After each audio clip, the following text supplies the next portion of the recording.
Hey guys, tonight we take a midnight stroll through foggy, crooked streets where hungry townsfolk and travellers are already queuing for a bite beneath swinging iron lanterns. Picture yourself stepping carefully on slippery cobblestones, every breath full of wood smoke and something both savoury and slightly alarming. Behind every battered wooden stall, sleepy-eyed cooks ladle stews and heap mysterious steaming morsels onto rough-hewn trenchers. This isn't a 5-star bistro, and you're not in line for a 21st century burger. This is medieval fast food, and you're probably not going to survive it with your dignity or stomach fully intact. So before we go any further, if this quiet space makes you feel even a little less alone, you can like the video and subscribe, but only if it feels right to your heart. And hey, I'd love to know where you're listening from. Are you lying awake in a quiet room at 2 a.m? Or maybe starting your day in a rainy city, eyes still heavy? Drop your time and place in the comments. Let's remind each other we're not alone out here. Now dim the lights, let your shoulders relax, and let's begin tonight's slow, strange journey. Together, here on Timeless Sleep. You trudge through a haze of torchlight, the stone walls looming above you cold and damp. There's a certain hush in the city, broken only by the clatter of horseshoes and the soft thump of boots. It's late, but not too late for hungry souls and hard-working hands. Medieval towns never really sleep, they just quieten. Around you, a string of small fires burns along the street's edge, illuminating a row of makeshift food stalls that somehow manage to look both inviting and slightly threatening. The wooden signs are painted with crude symbols: a fish, a loaf, a chicken. Because the clientele is mostly illiterate, and no one has time to squint at fancy lettering when hunger is gnawing at their insides. Here the air is thick with 100 smells, some appealing, some you'd rather not investigate. Grease spits from open griddles, and a pot of onions simmers in the corner, its aroma fighting for dominance with the less dignified sense of humanity and livestock. The medieval city is alive with eaters, not diners. You're just one more restless spirit among the crowd, your cloak damp, your pockets lighter than you'd like. You could head home, but something pulls you toward the light, toward the bubbling pots and brisk shouts of vendors selling the best meat pie in town, fresh today. A little girl scurries past you, clutching a heel of bread, her feet bare and hair wild. Behind her, a group of night watchmen jokes with a pie seller who's ladling something thick and brown into a crust. He winks and offers you a piece, though you're not sure if the meat inside is actually lamb, as advertised, or something more creative. The question isn't, is it safe? It's, how hungry are you? One man, wrapped in a faded cloak, points you toward a stall famous for its spiced chickpea cakes. These are hot, oily, and, if rumours are to be believed, capable of giving even the most stalwart knight a night of regret. Still, the line is long, which in the Middle Ages is as good a sign as any that the food is worth the risk. Somewhere, a stray dog noses at a pile of dropped crumbs, while a pair of students, half drunk on cheap ale, giggle over a shared skewer of something that may once have been a pigeon. There's a camaraderie in these late hours, a quiet bond between the weary and the hungry, the workers and wanderers, each grateful for the temporary warmth of the cook fires. As you move closer to a stall, the vendor greets you in a booming voice, promising the cheapest stew this side of the city walls. The pot is blackened and bubbling, steam rising into the night air. You peer inside and catch glimpses of carrots, onions, and, if you're lucky, a shred of salted pork. This is the kind of stew that's stretched to feed as many as possible, with every vendor claiming their recipe as a closely guarded family secret. The real secret, of course, is that it's often the only thing left that hasn't gone off by midnight. But you pay your coin and take your chances, hands wrapped around the rough bowl, grateful for the heat more than the flavour. There's a certain ritual to eating in the medieval city at night. First, you find a place where the shadows are thin and the crowd looks too tired to cause trouble. Then, you settle on a nearby stone or barrel, watching the city's nightlife unfold. Some vendors joke that their best customers are those who've lost at dice, thrown out of the alehouse with just enough coins left for a bowl of soup. Others cater to the workers, night porters, market sweepers, lamplighters, who need something hearty and hot to see them through to dawn.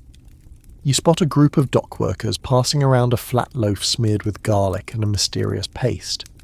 Keeps the cold out and the rats away, one man says, biting into his meal with more hope than confidence. Historians still argue whether these early takeout joints were a blessing for the poor or a clever way for the city to move spoiled ingredients before anyone got wise. Whatever the truth, there's no denying that people keep coming back, drawn by hunger, habit, and the small comfort of a hot meal in the dark.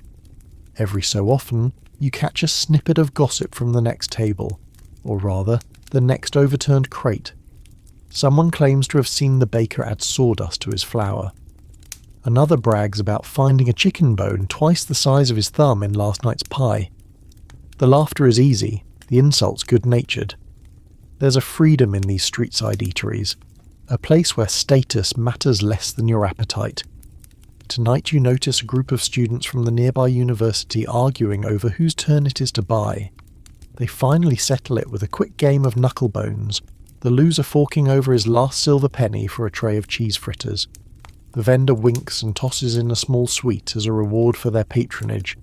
Nothing like a sugar rush to fuel more debating about philosophy and astronomy. Even the scholars need a break from lofty ideas, and sometimes the best debates are fueled by street food and strong drink.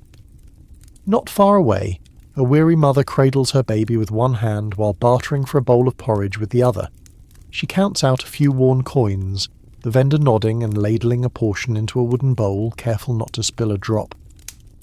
For the city's poorest, these stalls are a lifeline, the only place to find something filling after a day's labour.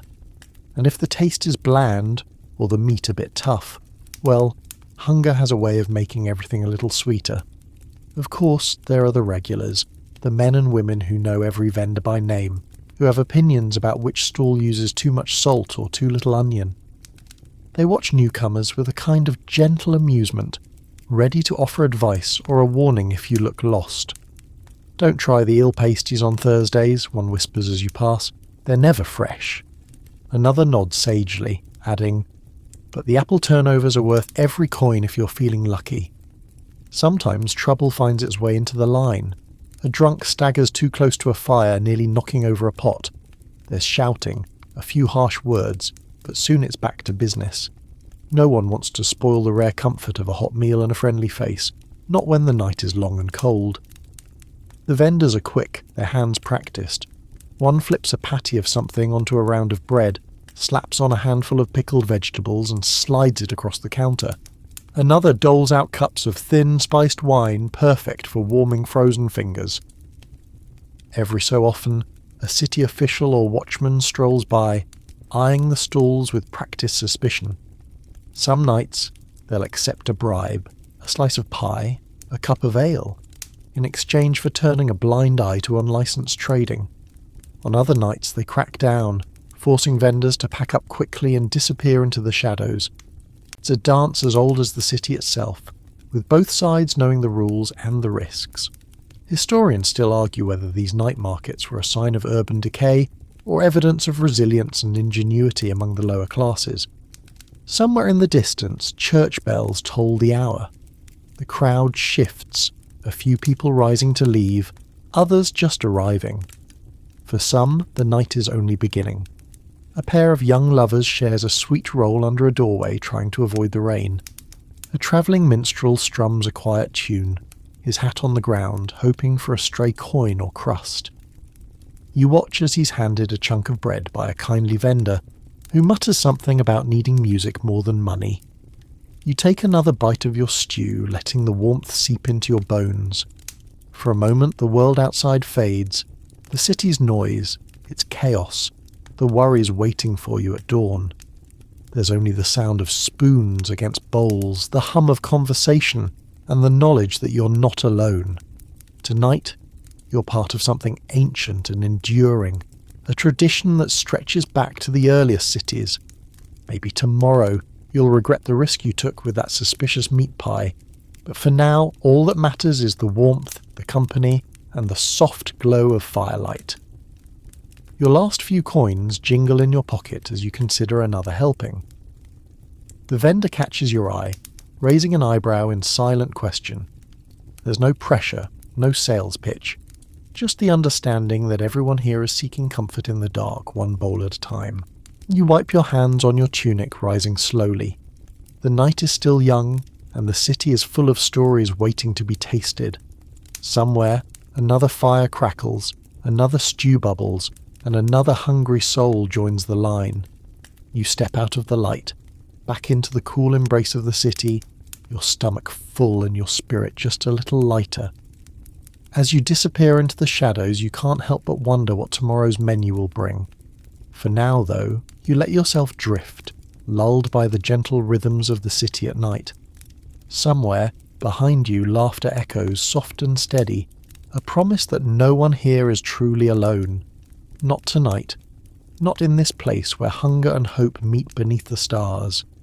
You keep wandering, the night deepening, and find yourself drawn to the busiest edge of the square, where a ring of yellow lamplight gathers people like moths. The air has changed, thicker with the promise of warm bread and something rich bubbling just out of sight. Here, fast food is bread bowls and gruel to go, a culinary innovation that's less about taste and more about speed and survival. You sidle up to a stall built from battered planks and patched canvas, its surface scarred by hundreds of hungry hands. On the makeshift counter, stacks of hollowed bread rounds form a curious display, each one a vessel waiting to be filled. The vendor, a stout woman with flour dusting her hair, wields a ladle in one hand and a chunk of cheese in the other. She grins and calls out her prices in a sing-song, practiced voice. 3 coppers for the bread bowl alone, 5 if you want it brimming with her special morning gruel. This is not food for kings, but for workers and wanderers who need to keep moving. You're not alone. A pair of muddy labourers, shirts half untucked and faces streaked with sweat, joke with the vendor about her secret recipe. She laughs and shakes her head. The truth is, everyone's gruel tastes nearly the same. Oats, barley, maybe some rye or millet, boiled with water and whatever vegetables, bones or bits of meat could be found that day. You accept your bowl, feel the surprising heft in your palm, and take a cautious sip. It's hot, bland, and, miracle of miracles, not burned. The edible bread container soaks up the thin stew, softening with each bite, and you realise it's designed for convenience. No plates, no clean-up, just food you can eat with your hands, then eat the bowl too. A street preacher, robes patched and faded, moves through the crowd murmuring blessings over meals. He pauses at your elbow, holding up a crust as if in benediction, then grins and bites into it with surprisingly good teeth. You're reminded that the bread bowl is more than a food trend. It's survival gear for a world where few can afford to waste even a crumb. Historians still argue whether bread bowls originated out of necessity or as a show of cleverness, a trick of the poor to make a meagre meal stretch a little further. Either way, the practice endures, and for a moment, you feel grateful for simple things. Further down the row, another vendor ladles out thick pea soup into bread trenches, each portion glistening with a sheen of oil or lard. The steam rises, carrying the scent of herbs and vegetables, leek, parsley, maybe a shred of celery or a hint of turnip. There's comfort in these flavours, a reminder that even on the worst days, a hot bowl of gruel or soup can banish the worst of your hunger and the bite of the wind. You notice people dunking bits of hard cheese or dried sausage into their bowls, trying to add richness to the humble fare. Across the square, a younger man hawks something he calls meat pudding, which you quickly realise is just barley or wheat porridge cooked in animal broth, with the occasional shred of actual meat. He jokes about the royal recipe, and those close enough to hear laugh at the idea of a king eating peasant porridge. Still, the line is long, and the food vanishes almost as fast as he can serve it. Sometimes, the best meal is the one you can actually get your hands on, especially when the only other options are cold scraps at home. A group of apprentices, faces flushed from running errands, gather around a stall offering rush cakes. These are quick, flat breads baked on hot stones, then filled with whatever is available. Beans, soft cheese, a dab of honey, or a spoonful of onion. You're tempted by the sound of sizzling, the vendor flipping cakes with a speed that speaks of long nights and many customers. Each cake is handed over wrapped in a bit of rough paper, recycled scraps covered with faded, smudged writing. The paper crackles in your hand, the warmth of the cake cutting through the chill. You notice a grandmother tucking a rush cake into her apron, a treat for the little ones waiting at home. For many, these quick breads are a rare luxury, more likely to appear on feast days or after a lucky market deal. Still, on nights like this, the line blurs between necessity and celebration. A good hot cake is reason enough to smile, even if it's gone in 3 bites. Bread is more than food. It's the backbone of the medieval diet, and fast food stalls know how to make the most of it. Bakers keep their ovens going well into the night, selling off yesterday's loaves at half price to thrifty night owls. You hear a vendor bragging about her 2-day bread, just as chewy but twice the flavour. Her customers are mostly children and workers with empty pockets, and no one seems to mind the extra challenge for their teeth. A beggar sits at the edge of the square, cradling a bowl of gruel with reverence. He smiles as a group of children dart past, dropping a crust into his lap. No one goes hungry alone tonight. Scraps and leftovers circulate quietly, an informal network of charity that works faster than the parish almoners or the city watch. In the medieval city, kindness is often as filling as the food itself. You watch a cook pour the dregs of a soup pot into a hollowed-out loaf for a traveller who's arrived late. The traveller nods gratefully, wrapping the meal in a length of cloth to keep it warm for the road. This is portable food designed for people always on the move. Carters, messengers, midwives, anyone whose work can't wait for dawn, have learned the art of eating quickly, neatly, and out of sight. Nearby, a student explains to his friend the theory that bread bowls are proof of the medieval waste not, want not philosophy. Even the crusts have a purpose, he says, gesturing with a half-eaten loaf. His friend, unimpressed, swears the real reason is laziness. Why wash a dish when you can eat it? They laugh, the argument unresolved, but both finish every crumb.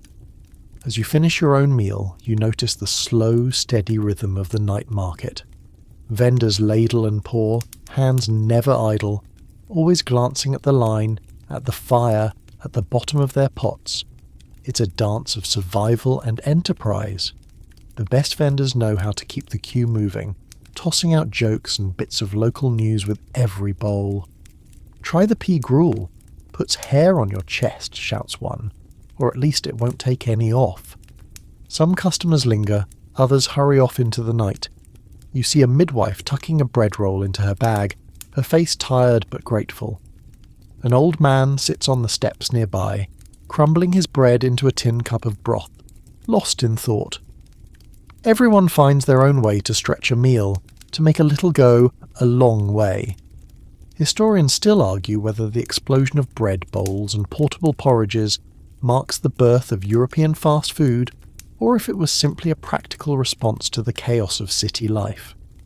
One thing's certain, for the people who lived here, speed and convenience were just as important as taste. You imagine a knight in shining armour, helmet tucked under his arm, standing in line for a quick bowl before his watch. Even the nobility, with all their banquets and feasts, have to settle for street food now and then. The night grows colder, and the crowd thins. Vendors start packing up, scraping the last bits from their pots, stacking empty bread bowls for tomorrow's baking. A few linger, chatting with customers, sharing news and rumours. One woman describes a new type of bread coming from the east, baked with seeds and nuts. Her neighbours roll their eyes, convinced nothing will ever replace good old rye. The debate, like the night, goes on and on. You wander away, the taste of gruel still lingering on your tongue, a strange mix of comfort and longing. There's a warmth in your belly, and a sense of having shared in something both ancient and immediate. Tonight you've tasted the heart of the medieval city, not in grand halls or royal kitchens, but on the street, surrounded by laughter and life. Someone whistles a tune as you pass, the melody drifting into the darkness. It's easy to feel small in this city, just one hungry soul among thousands. Yet for a brief moment, you've been part of the rhythm. the slow, steady pulse of people feeding each other, of hands exchanging bread for coin, of voices calling out in the night. The bread bowl is gone, but you carry its memory with you, warmth, hunger eased, and a little more strength to face whatever comes next. The line for the pie stand stretches nearly to the crooked corner where the alley twists back toward the marketplace. You follow it, boots scraping in the dirt, and find yourself swept into the rhythm of hungry customers. The pie vendor's awning is patched with bits of cloth, a dozen different colours sewn together in a haphazard quilt. Lanterns dangle overhead, sending a buttery glow across the faces of the crowd. The aroma, rich, savoury, spiced with something you can't quite place, draws you in before you even see the wares. When you finally reach the front, the display is a study in medieval abundance. Rows of golden pies, each about the size of your hand, their crusts thick and rustic, some dusted with flour, others glistening with fat. The vendor, a wiry man with nimble fingers, keeps up a steady patter as he serves the line. Best pies in the city, hot or cold. No bones, I promise.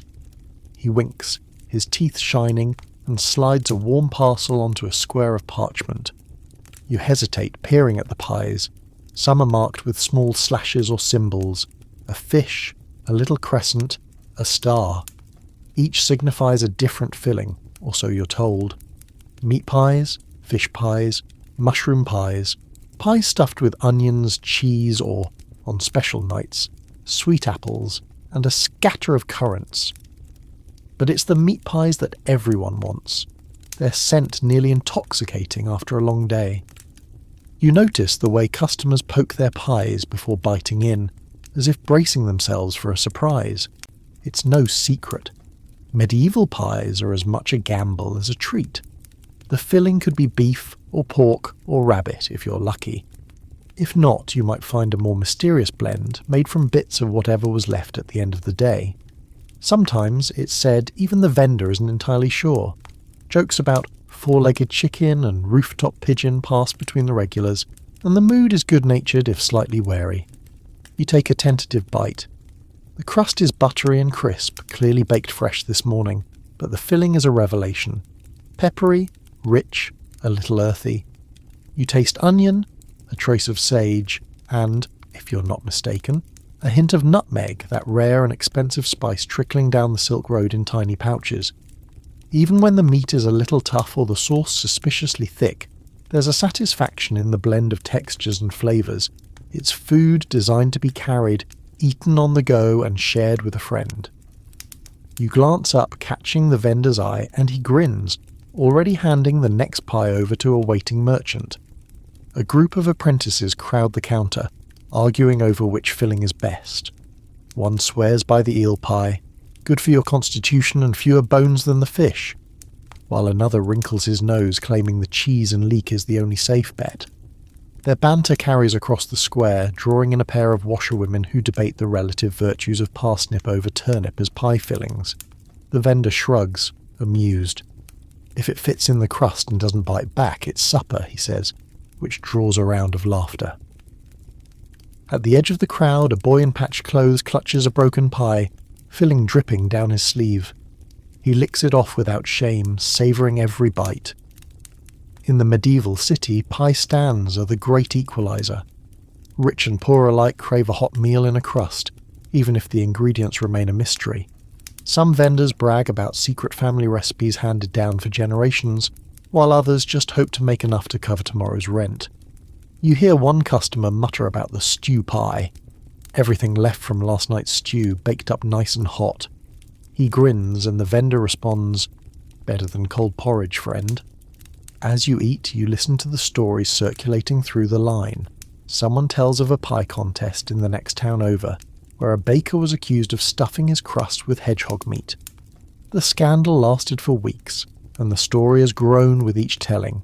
Another tale swirls of a travelling friar who sold miracle pies, said to cure gout, only for his customers to spend the next day regretting their faith.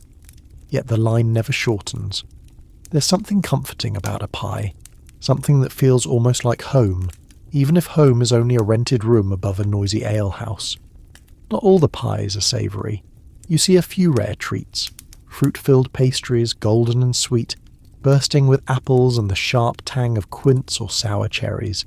These are mostly for special occasions, saints' days, feast days, or the rare market festival when even the poorest might splurge on a taste of something sweet. The vendor guards his fruit pies jealously, doling them out only to those with the right coin or a long-standing friendship. The pies themselves are marvels of medieval engineering. The crust is thick, designed to keep out air and spoilage, and can last for days if left unbroken. Travellers carry pies in sacks, workers tuck them into aprons, and a clever wife might hide a pie or two in the bread box for a late-night snack. There's a practical logic to it. Pie is portable, filling, and, if made right, keeps hunger at bay for hours. Historians still argue whether these pies were truly intended to be eaten whole, or if the crust was just a disposable container, a kind of medieval lunchbox. Some say the hard outer shell was tossed aside, while others insist the best part is the way the juices soak into the dough. In truth, it probably depends on how hungry you are. Tonight, you finish every crumb, and so does everyone around you. You catch a glimpse of a woman folding a pie into a bit of cloth, saving it for her child at home. Nearby, a man with a tired face negotiates for 2 pies, promising to bring back the empty tray. Trust is the currency here as much as coin, and regulars often leave their name for credit if the money runs out. The vendor, sharp-eyed, keeps careful track.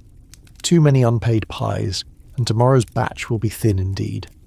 There's a subtle dance in the way the vendor keeps the line moving. One hand scoops filling, the other folds pastry, a quick twist and a slap of the counter, and the next pie is ready. You realise it's as much a performance as a business, a kind of theatre that brings people together. The sound of laughter, the slap of dough, the hissing of steam. These are the notes of the night. A stray dog noses around your feet, hopeful for a dropped crumb. You toss him a bit of crust and he snaps it up, tail wagging. Nearby, a group of boys splits a single pie 5 ways, passing it back and forth. In a world where every meal is uncertain, sharing is a kind of insurance, a promise that, tonight at least, no one eats alone. You watch the pie stand begin to wind down for the night. The stacks of crusts have shrunk, the fillings nearly gone. The vendor wipes his hands, then his brow, and begins to count his coins. A few latecomers beg for scraps, and he obliges with a wink and a nod. In the medieval world, nothing goes to waste, not even a broken bit of crust or a spoonful of gravy. As you leave, you hear the final joke of the night from the vendor. Come back tomorrow. Who knows what's in store? Could be swan, could be squirrel. The regulars laugh, though you suspect there's a kernel of truth behind the humour. The medieval pie is a little miracle, a bundle of hope and hunger wrapped in dough, and everyone in this city is grateful for it, even if they never quite trust what's inside. You move back into the night, your belly warm and your spirits lifted. Behind you, the pie stand glows softly, lanterns swaying in the wind, as the last pies find their way home. You follow the winding, puddle-filled lanes away from the pie vendor's lanterns. Your hunger dulled for now, but your curiosity still sharp. The hum of the Riverside grows louder, punctuated by the clatter of barrels, shouts of dock hands, and the unmistakable sizzle of frying.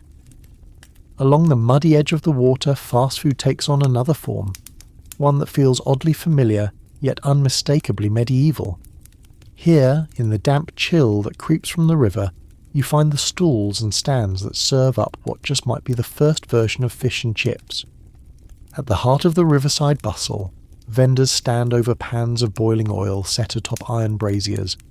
They work with a speed and confidence born of countless hungry customers, each eyeing the line and the level of their battered fish with equal vigilance. The air is thick with the smell of frying, sharp, greasy, but tempting in a way that makes your mouth water despite yourself. Ragged queues snake back from the most popular stands, the customers fidgeting in the cold, stamping their feet and blowing on their hands. You edge closer to one stall where the vendor is expertly dipping pale strips of river fish into a thin, floury batter before laying them gently into the bubbling oil. The sizzle is immediate, the aroma stronger, almost intoxicating. On a battered wooden board beside him, rounds of coarse, dark bread wait to become the medieval answer to chips. Thick slices toasted over the fire, charred at the edges, sturdy enough to mop up anything spilled. The customers here are a mixed lot. Sailors with battered caps, washerwomen, labourers come to the water for the night shift, and the city's restless poor, drawn by the promise of something hot and filling.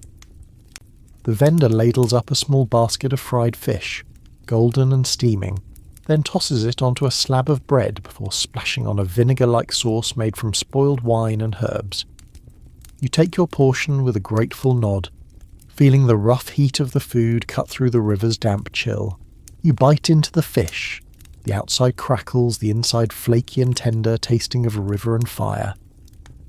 The chips are nothing like the crisp potatoes of your modern imagination, but there's comfort in their chewiness, in the way the edges catch and darken in the flames. Around you, others dig in just as eagerly, too hungry or too tired to care about refinement. Food like this is meant to be devoured quickly, eaten with your hands, crumbs and oil wiped away with the back of your sleeve. Overhead, seagulls cry and wheel, drawn by the scent. Children scamper between the grown-ups, hands outstretched for scraps. The vendor's wife passes through the crowd with a basket of pickled onions and wrinkled apples, selling them for a coin to anyone wanting something sharp to cut the grease. She has a joke for everyone, and a warning for the children. Don't let the gulls steal your supper. She winks as she says it, but you notice she keeps a sharp stick handy just in case. Here, by the river, you sense an energy different from the city's quieter corners. This is a place where time moves quickly, where boats unload late into the night, where workers come and go in waves, each seeking something to fill their bellies before another shift begins.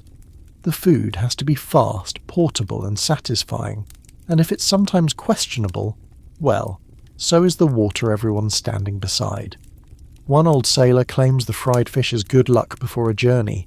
Another says it helps ward off the river chills. The real reason is simpler.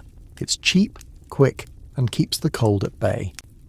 You watch as a group of dockhands banter with the vendor, trying to guess what kind of fish they're eating tonight.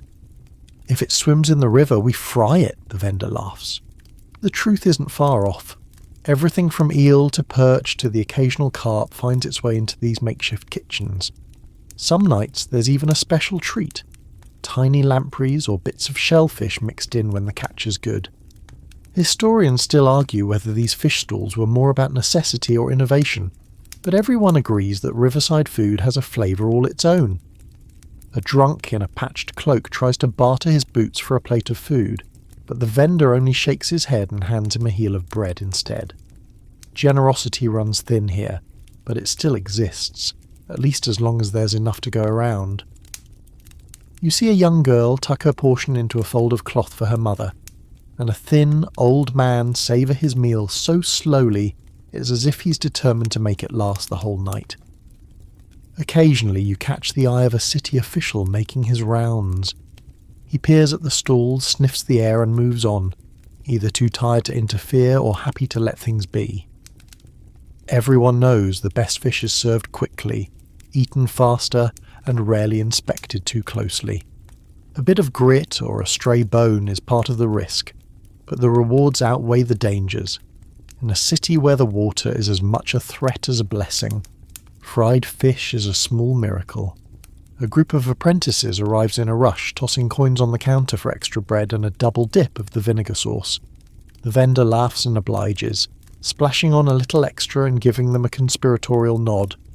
"For luck on your exams," he teases, and the apprentices, too busy chewing to respond, wave their thanks with sticky fingers. Someone spills a drink, someone else loses a shoe in the mud, but no one really minds. These riverside meals are about survival, not etiquette. Not far from the water, a pair of musicians plays a thin, reedy tune, collecting stray coins in a battered hat. The music weaves through the crowd, mingling with the shouts of the vendors and the constant calming lap of water against the stones. Even here, the city never quite loses its edge. You see a pickpocket try his luck, only to be chased off by a grandmother brandishing a fishbone. You join the line again, unable to resist another serving. This time, the vendor hands you a smaller piece of fish with a wink. Fresh caught this morning, he claims, though the glint in his eye suggests you shouldn't ask too many questions. You nod and tuck in, content to let mystery add its own flavour. As the night deepens, the crowd thins and the river fog rolls in, muting the city's clamour. The last of the food is handed out, the oil pans cooled and covered. Vendors gather their earnings, sharing jokes and bits of gossip. You overhear a debate about the best frying fat. Some swear by rendered goose, others by the ever-reliable pig lard. "Butter's too dear," someone sighs, and the group nods. There's no luxury here, just what's quick, cheap, and available. Historians still argue about how much these riverside stalls contributed to city life, whether they helped build community or just filled bellies. But you know, from the warmth in your stomach and the laughter still echoing in the mist, that these places matter. They're more than just a way to eat. They're a way to belong, if only for a meal. Before you drift away, the vendor's wife presses a wrinkled apple into your palm. "For later," she says with a knowing smile. "Keep moving, and you'll always find something warm to eat." You thank her and head back toward the city, the sounds of the river fading behind you, the taste of fried fish and toasted bread lingering on your tongue. You walk the city's edges a while longer, letting the rhythms of the night settle around you. Somewhere, a bell tolls, marking another hour gone. Another hungry soul steps up to the stalls, coins ready, hoping for a hot meal and a moment's respite from the cold. Tonight, you've eaten at the water's edge, felt the pulse of the city's oldest trade, and discovered the comfort of a meal that asks nothing more than that you be hungry. It's not glamour, it's not grandeur, it's survival, and sometimes it's joy. You find yourself drawn now by a different smell, one that conjures memories of summer fairs and long lazy evenings, though here the feeling is busier, more desperate. The scent is roasted meat, fat spitting in the flames, spiced with whatever could be scavenged, drifting down the city's winding streets until even the most jaded beggar follows his nose. You turn a corner and nearly stumble into a jostling crowd, pressed around a long blackened spit. This is the realm of the rotisserie chicken rush, where the fires burn hottest and the vendors' hands are a blur. Here, at the heart of the medieval city's busiest market square, chickens roast by the dozen on iron rods turned by hand or, in the more prosperous stalls, by clever little clockwork devices powered by weights and pulleys. The spitmaster, a broad-shouldered woman with soot on her face, moves with confidence born of long nights and many blisters. She shouts orders to her helpers, who scramble to keep the flames even and the chickens turning. The scene is almost hypnotic, meat glistening as it turns, fat crackling and dripping onto the coals, sparks leaping up to meet the smoke. The crowd jostles forward, each customer hoping for the largest, juiciest piece. Some hold out coins, others barter with bundles of leeks, a loaf of bread, or a bit of old cheese. The vendors' helpers keep a sharp eye out for thieves. In this chaos, a nimble hand could easily make off with a wing, or even a whole bird. You see a boy scolded for reaching too close, then handed a charred drumstick in consolation. You queue behind a pair of merchants who argue about the going rate for a whole chicken versus just a leg. Prices shift depending on the hour and the crowd. Earlier in the day, a whole roasted bird might fetch a hefty price, but as the night draws on and the rush slows, the vendor is quick to offer discounts, tearing off wings, thighs and breasts for anyone who can pay, or even for those who look like they need a bit of kindness. There's a rhythm to it, a sense of urgency, but also a practical generosity. No one walks away hungry if there's meat left on the bone. The crackle of roasting chicken is accompanied by the sound of knives chopping, the soft thump as chunks of meat are hacked apart on thick wooden blocks. The vendor's daughter, no more than 12, wraps portions in squares of oiled parchment, handing them out with a practiced smile. It's food meant to be eaten standing up, grease dripping down your chin, surrounded by the sounds of a city that never truly sleeps. You get your turn, holding out a few coins for a generous portion. The meat is salty, smoky, with just a hint of dried herbs, rosemary perhaps, or wild thyme gathered from the city's neglected gardens. The fat has seeped into the crisp skin, and the first bite is almost enough to make you forget how cold your hands are. You find a spot on a low wall and tuck in, savouring the way each mouthful seems to fight back the fatigue of the day. The crowd is a study in contrasts. Nearby, a group of labourers shouts and jokes, eating with gusto.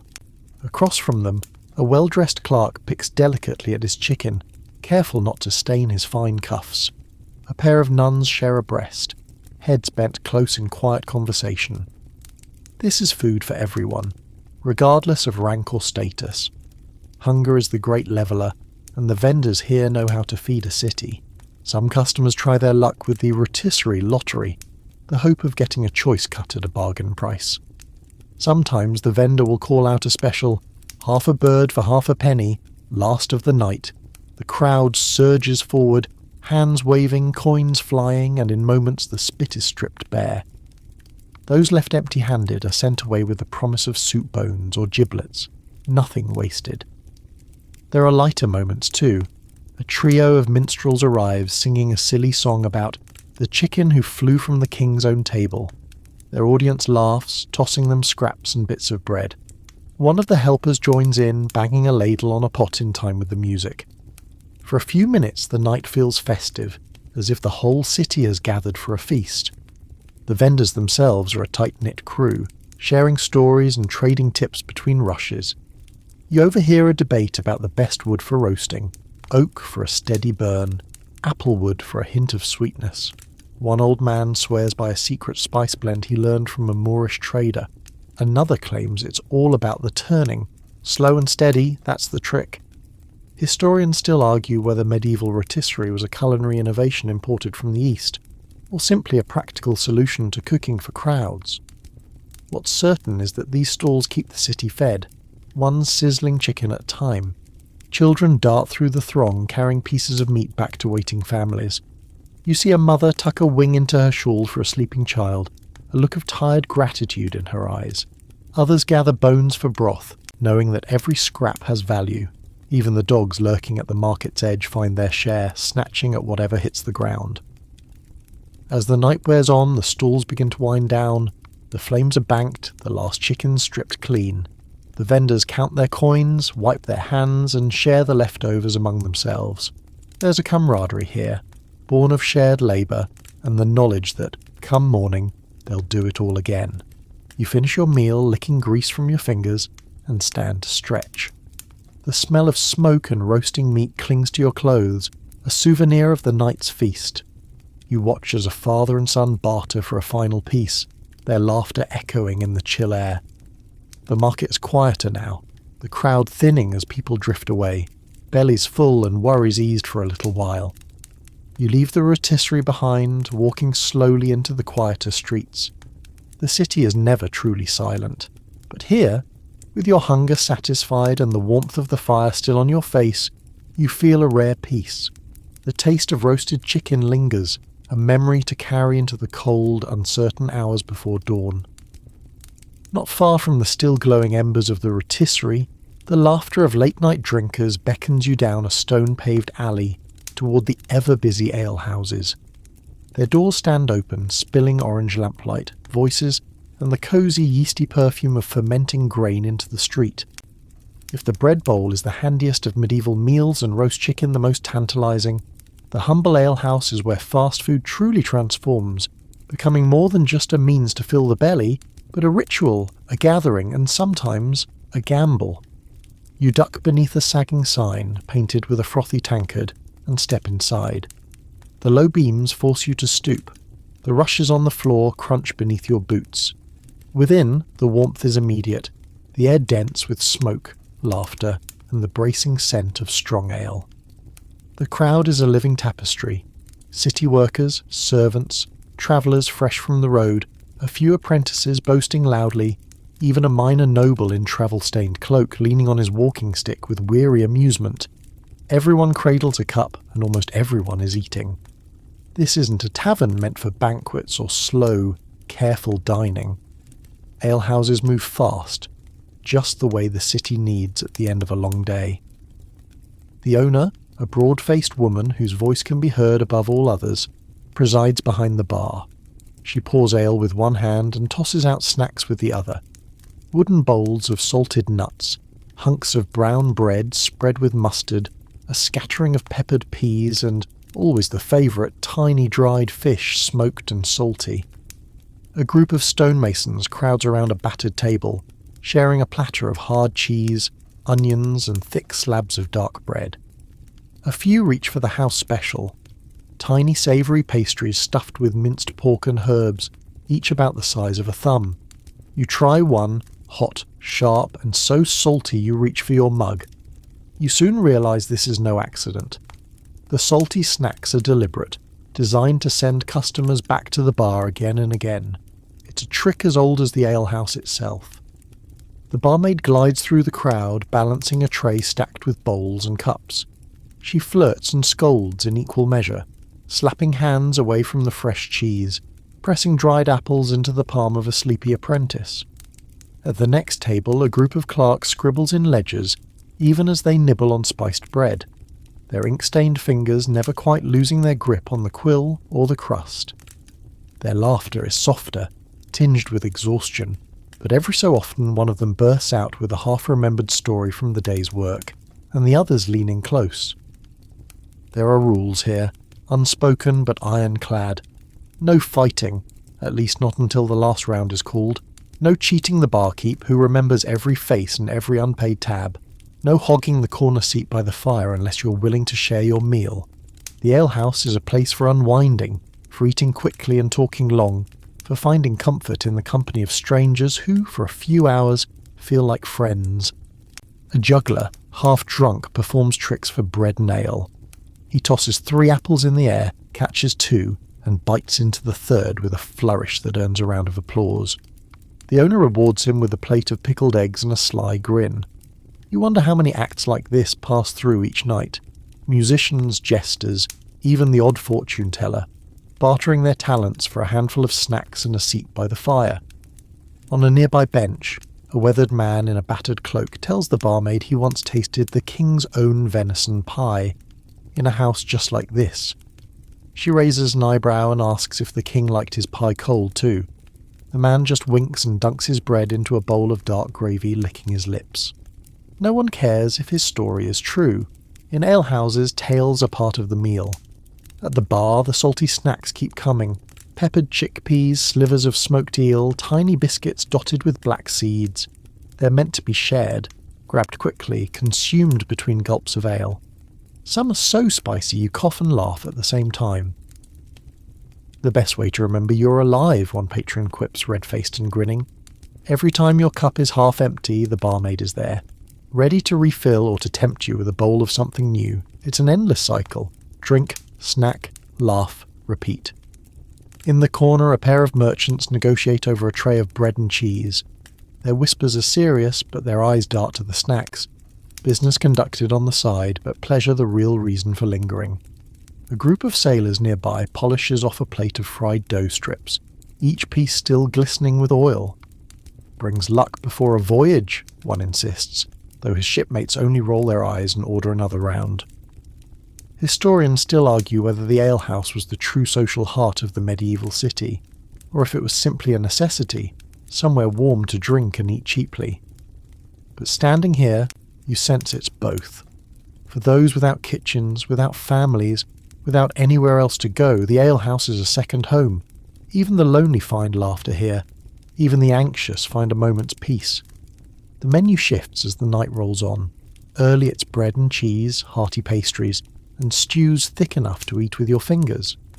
Later, it's leftover roast or whatever can be stretched to fill another bowl. The last customers, often the poorest or most desperate, might get only the crusts or the dregs, but the alehouse never truly empties. you notice a strange, bright relish on a few plates, a mix of chopped herbs, pickled onions, and sharp vinegar. It cuts through the salt and smoke, a tiny shock of flavour. The barmaid tells you it's a traveller's pickle, famous for waking up even the sleepiest customer.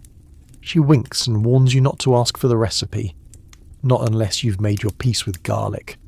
You try a little, and your eyes water, but the taste lingers pleasantly. Inventions like this are born of necessity, scraps and odds from the kitchen, transformed into something to keep the regulars guessing. A fight nearly breaks out over a bowl of particularly good nuts, but the barkeep's glare settles things. "No one leaves here hungry," she says, her voice gentle but firm. Peace returns. The alehouse, after all, is a haven for those willing to share. As you linger, you realise that the true fast food of the medieval alehouse isn't just about the speed of the service, but the pace of life outside.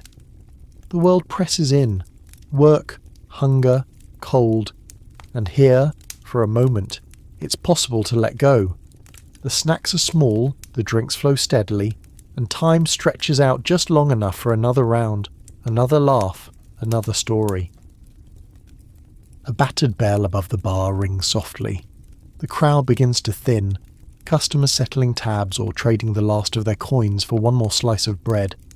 The barmaid shares out the last scraps, and even the stray cats lurking by the door get a treat. Someone sings a lullaby, off-key but sweet, and for a moment the room is quiet, peaceful, almost sacred. Outside, the night air is sharper, colder. You step back into the street, the sounds of laughter and music fading behind you. The glow of the alehouse windows lingers, a reminder that, even in a hard city, there are places of light, warmth, and quick comfort. You drift out of the warmth of the alehouse, following the stream of satisfied patrons and winding through streets that grow narrower and darker the further you go.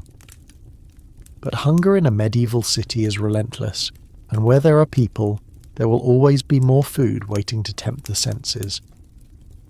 The air changes again, thicker, tinged with the unmistakable scent of sizzling meat and sharp spices. You find yourself beneath a row of torches where a small army of sausage carts stands, each one a little different, each one an oasis for the hungry and the hurried. The sausage vendors are characters unto themselves, wrapped in thick aprons, hair tucked beneath greasy caps or scarves. Some are serious, heads bowed as they work, while others shout and joke, drawing customers with wild promises and theatrical gestures. Their carts are crowded with coils of sausage, fat and thin, some so pale they're nearly white, others dark and flecked with herbs. Sausage in the medieval city is not just a meal, but a puzzle. What exactly goes into these links is a secret known only to the vendor, and the customers seem content not to ask too many questions. One vendor, a wiry old man with a voice like gravel, is famous for his traveller's links, which he claims are smoked for a week and spiced for a king.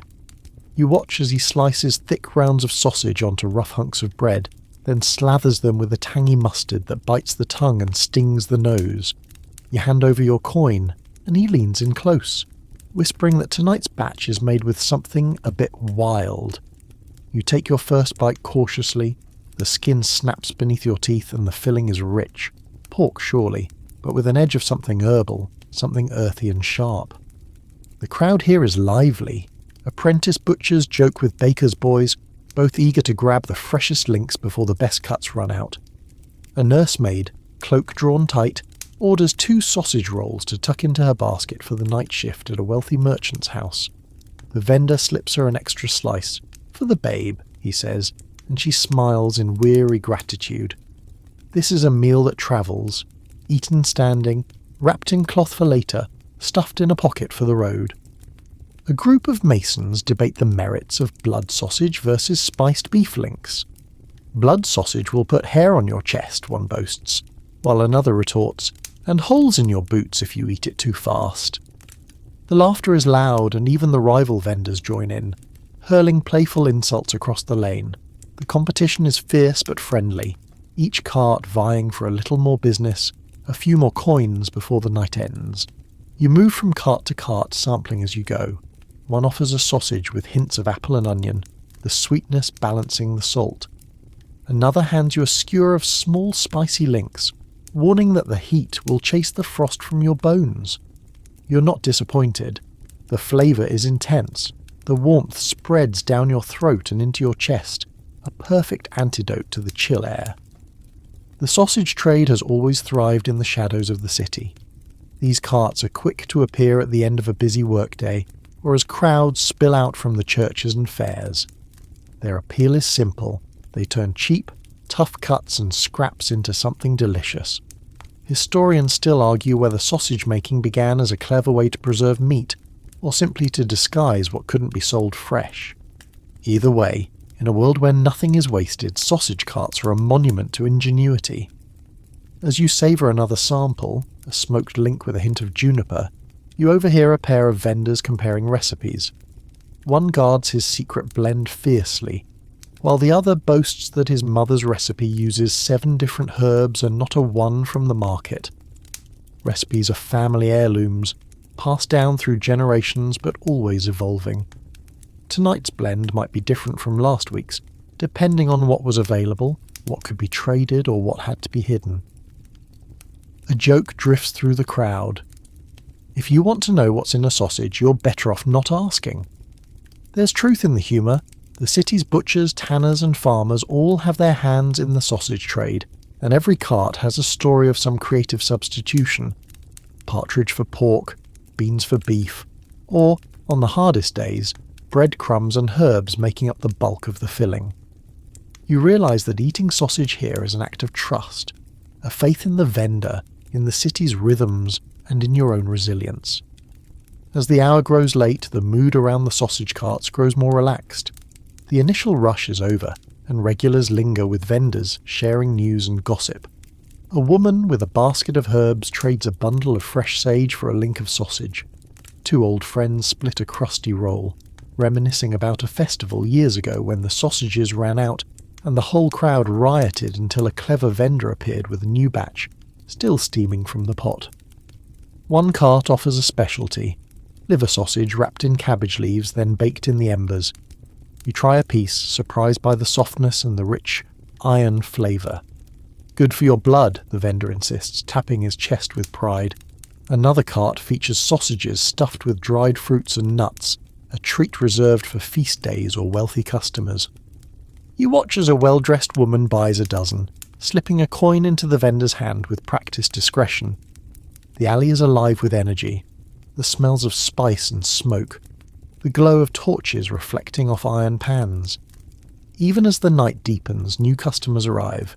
Carters finishing their routes, watchmen on patrol, even a few stray cats hoping for scraps. You realise these carts are more than just fast food. They are the city's heartbeat, pulsing with life, feeding bodies and spirits alike. You chat with one vendor about the changing seasons. In winter, he says, he makes his links extra fatty to keep out the cold. In spring, he adds wild greens and garlic, taking advantage of what the fields offer. Every batch is a reflection of the world outside, a record of what the city has and what it hopes for. As the last of your sausage disappears, you glance up to see the vendors cleaning up. They scrub their carts, douse the fires, count the night's coins. A few set aside leftover links for the city's poor or the children who will come by at dawn. Nothing is wasted. Even the sausage casings, made from sheep or pig intestines cleaned and stretched thin, are prized, bartered for with as much care as the meat inside. Historians still argue about the exact origins of some of these recipes. Was the spice sausage a gift from foreign traders, or did it arise from the city's own kitchens, out of necessity and invention? You hear 2 old men arguing about the point, each certain he's right. In the end, though, everyone agrees that nothing beats a hot, greasy link eaten under the stars, with good company and no hurry. You finish your meal and linger, soaking in the energy of the street. Around you, the city's night hums on, a blend of hunger and hope, work and rest, the endless dance of survival and joy. The sausage carts pack up and roll away, but their legacy lingers on the breeze, the smoky scent a promise that somewhere a fresh batch is already being made for tomorrow. You walk away full and content, the taste of spices and smoke still on your tongue. The city seems softer now, quieter, as if every sausage, every shared bite has taken the edge off its hunger and its worries, at least for tonight. By the time the sausage carts have disappeared into the deeper shadows, the first hints of dawn are beginning to colour the sky with a pale, silvery light. The city isn't quite awake, but already another set of fast food vendors is stirring. In the pre-dawn mist, you drift through sleepy alleyways toward the market's edge, where the earliest risers gather, labourers heading to work, mothers with children in tow, servants sent to fetch food for still sleeping masters. Here, you discover a different kind of medieval fast food, quick porridge and peasant breakfast, ladled hot from cauldrons and handed out in battered wooden bowls. There's a comfort in the morning bustle that's unlike the chaotic energy of nighttime feasting. The vendors move quietly, their voices hushed, their movements practiced and gentle. You approach a cart where a woman stands stirring a massive pot of porridge, the steam swirling around her like a private fog. Her sleeves are rolled, her hair wrapped in a scarf, and she works with the slow, careful rhythm of someone who has been doing this for years. The scent rising from the pot is simple but inviting. Oats, barley, a hint of sweet milk or honey when she has it, but more often a pinch of salt and perhaps a scattering of chopped apples or dried plums. You join a line of early workers, each cradling a bowl, spooning in the thick, warming meal with tired gratitude. Some eat in silence, hunched over their breakfast, while others share soft greetings, little rituals of survival before the day's labour begins. A young boy, barely taller than the vendor's table, clings to his mother's skirts and gazes up at the steaming cauldron. The woman behind the cart catches his eye, and with a smile ladles an extra spoonful into his bowl. "For luck today," she whispers, as if bestowing a blessing. The crowd is humble, yet diverse. Porters, charwomen, apprentices late from a night shift, even the odd city guard warming his hands over his bowl. There's little ceremony here, just the necessity of a meal that's quick, cheap, and filling. You find yourself drawn to the gentle quiet, the sense of shared purpose. In the medieval city, breakfast is not a leisurely affair. It is fuel, eaten standing or sitting on the curb, snatched between errands, sometimes finished before the sun rises fully above the rooftops. The porridge itself is ever-changing. Depending on the day and what the market has provided, it might be thickened with beans, dotted with peas, or enriched with bits of leftover cheese. Some mornings, a few precious drops of ale or cider are stirred in for flavour.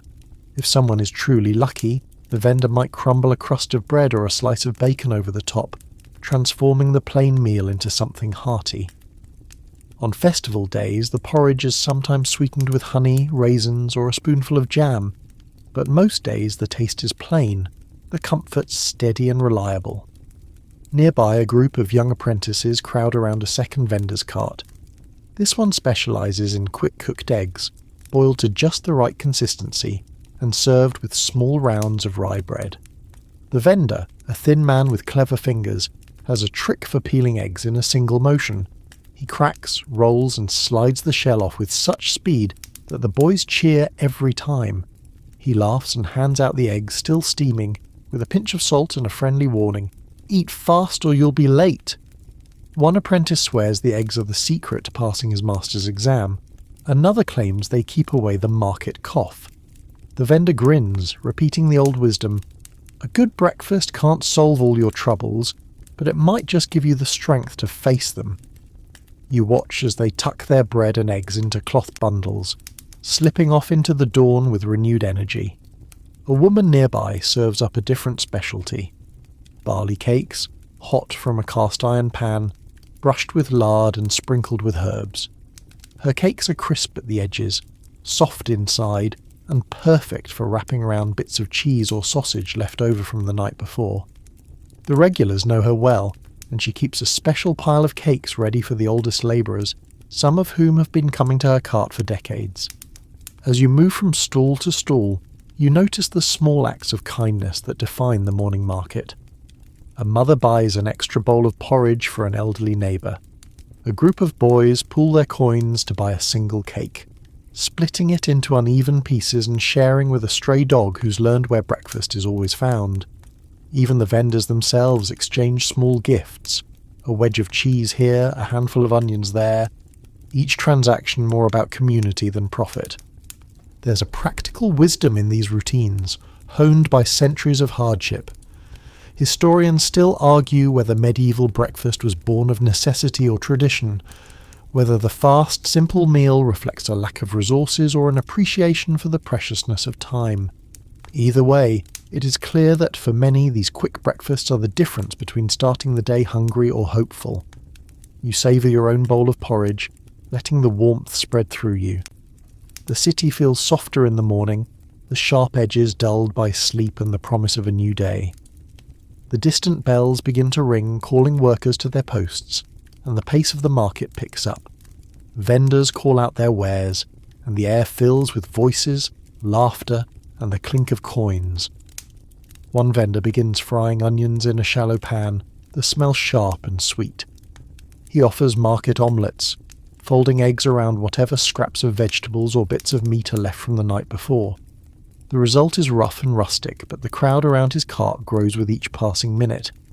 You try one, surprised by the burst of flavour and the way the crisp edges contrast with the soft middle. The vendor shrugs when you compliment him. "It's only eggs and onions," he says, "but every morning is different." His humility hides the truth. These fast breakfasts are an art form shaped by skill, patience, and a little bit of luck. As the sun rises higher, the lines lengthen. Porters hurry through, grabbing bread and porridge for the road. Children slip in with coins from their parents, sent out to buy breakfast before school or chores. A city guard jokes with the vendors, promising to look the other way if they keep his bowl filled. The sense of camaraderie is everywhere. Everyone here knows the value of a quick meal, and everyone understands that tomorrow might bring hunger again. You sit on a low wall, finishing your breakfast and watching the city come to life. The market swells with energy, new vendors setting up, carts rolling in with fresh supplies. The early morning peace gives way to the bustle of trade, but for a little while the rhythm of the city is slow and gentle. Breakfast in medieval times may be humble, but it's also deeply human, filled with care, shared in community, and always eaten with gratitude. A flock of pigeons swoops down, pecking at crumbs. Children chase them away, laughing, and the city feels briefly lighter, as if the weight of history is suspended for just a moment. Someone starts singing a work song and others join in. Even the vendors smile, swaying to the melody as they ladle out the last bowls of porridge and stack the empty pans. Historians still argue whether these early morning gatherings helped build the city's sense of identity, or if they simply kept the wheels of commerce turning. As you rise and dust off your cloak, you suspect the truth is somewhere in between. The peasant breakfast is both sustenance and ritual, a foundation for the day, a reminder that even in the hardest times, kindness and community endure. With your hunger eased and the city fully awake, you move on, leaving behind the warmth of the porridge pot and the soft glow of the market at dawn. The memory of breakfast lingers, a taste of simplicity, a moment of peace in the heart of a city always moving. The sun now clears the tops of the tiled roofs, catching on the market banners and sparkling off morning dew. As the first true rays reach the town square, the city's appetite sharpens, turning to heartier fare and brighter flavours. The clamour of the market grows ever louder, and you're drawn toward the riotous energy of the cheese vendors. Here, breakfast simplicity yields to the thrill of choice, and the old stone square becomes a battleground of market rivalries. Fast food medieval style, each vendor hawking his wares as if the fate of the city hangs on the question of whose cheese is best. 100 scents compete for your attention as you wade through the crowd. Salted, sharp and nutty aromas mingle with the tang of curd and the grassiness of fresh whey.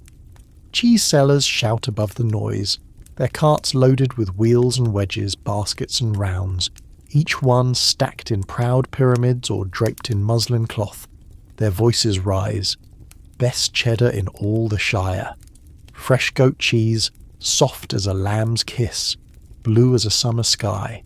Taste before you buy. You watch as customers crowd around, eager to sample, eager to judge. Each vendor is a showman, slicing off generous samples for curious buyers. The cheese knives flash, wedges passed from hand to hand, and you notice the real connoisseurs at work. Those who tap, sniff, and squeeze each piece with a practiced hand before nodding their approval or moving on. You try a sliver of hard cow's cheese, aged in a damp cellar for months, its flavour sharp, almost peppery. The vendor grins, winking as he drops another morsel on your palm, a creamy sheep's cheese, sweet and grassy, made from the last of the spring milk. The contrast is astonishing, a reminder of how much variety can exist in something as simple as curdled milk and salt. But the market is not just a place of delight, it is also a battleground. Rival cheese sellers shout playful insults, each touting the superiority of their own stock. "That old coot's cheddar, it's so hard you could shingle a roof with it," bellows one. "Don't listen to him, his sheep haven't seen a pasture since Michaelmas," retorts another. Customers laugh, swept up in the drama, but beneath the jokes lies a fierce competition. A single bad rumour about spoiled milk or a careless hand can ruin a vendor's business for a week. You watch as a vendor, his apron bright with whey stains, draws a crowd with a story about a nobleman who ordered his cheese for a feast and asked for seconds. Another claims his cheese is blessed by the monks of a nearby abbey, lending it a divine flavour. You can't help but smile as he crosses himself and offers a taste to a sceptical merchant, who samples it, nods, and promptly buys 2 rounds. The market's pace is relentless. Cheese wheels are hoisted, cut and weighed, the clack of scales almost musical. Some customers haggle over every penny, others hand over coins without a word, trusting the vendor's reputation. A mother with 3 children in tow bargains fiercely for a wedge of fresh cheese, while her eldest nibbles at a sample, eyes bright with anticipation. The vendor softens, wrapping a generous hunk for her and slipping the youngest a crumb of cheese on the sly. Cheese in the medieval city is not just a food. It's a measure of success, a symbol of status, and a precious commodity. The best rounds are sent as gifts, traded for spices or cloth, even used to pay rent or taxes when coin runs short. You hear one vendor boast that his cheese was carried all the way to London, served at the mayor's table. Another claims his goats eat only the wildest herbs, and thus his cheese tastes of the fields themselves. You try a bit and find he's not wrong. The flavour is sharp, almost wild, tinged with rosemary and thyme. Yet, for all the fanfare, there are real risks. The city's heat can turn good cheese sour, and some vendors, desperate to move yesterday's stock, will coat it in herbs or wine to mask the flavour. One stall displays wheels wrapped in nettles and garlic, said to keep the cheese fresh and ward off vermin. Another swears by aging his rounds in the cool, dark crypts beneath the old church, where the cheese listens to prayers all day. Whether that adds holiness or just humidity is a question still hotly debated. Historians still argue whether cheese rivalries were friendly fun or cutthroat competition. Some records suggest sabotage, a rival sprinkling extra salt in a competitor's curds, or spreading rumours of sickness from a tainted batch. Others tell of alliances, with neighbouring vendors joining forces to chase out dishonest dealers, or to pool their milk in lean years. In the end, the cheese market endures, always evolving, its rivalries both fierce and strangely communal. You sample a cheese baked in bread, a popular morning treat. The dough is soft and yeasty, the cheese melting inside, flecked with herbs. It's the medieval answer to a quick breakfast sandwich, perfect for eating on the go. A group of tradesmen eats these in a circle, trading news and teasing the baker for the size of his loaves. "One more cheese roll like this and I'll be late to the mill," jokes a miller, crumbs tumbling down his beard. Children swarm a stall selling squeaky cheese, so fresh it squeaks between your teeth. They giggle as the vendor shapes it into animals or little bells, handing out samples as fast as he can mould them. For many, cheese is the rare treat in an otherwise bland diet, something to savour when the chance arises. In the quieter corners, you notice women selling cottage cheese in small pots, meant to be eaten with a spoon or spread on fresh bread. These pots are snapped up by servants and housewives, a quick meal for busy days or a base for richer dishes. The sellers know their customers well, setting aside the best for loyal buyers, sometimes slipping an extra scoop to a mother with a hungry baby at her side. The market is not without its scandals. Someone whispers that a new vendor has been watering his milk, and you see a small crowd gathered in heated debate. The accused defends himself fiercely, offering free samples to anyone who doubts the quality. The crowd's verdict, given with laughter and a great deal of cheese tasting, seems to clear his name for now. But the rumour will linger, as such things always do, adding spice to the day's dealings. You find yourself lost in the colours and sounds of the cheese market, swept along by the crowds and the ever-present aroma of curd and salt.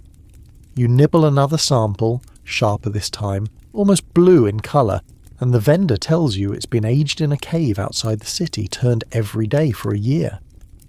It's got the wisdom of the hills in it, he says. You laugh, savouring the bite, feeling for a moment the centuries-old dance of tradition and invention.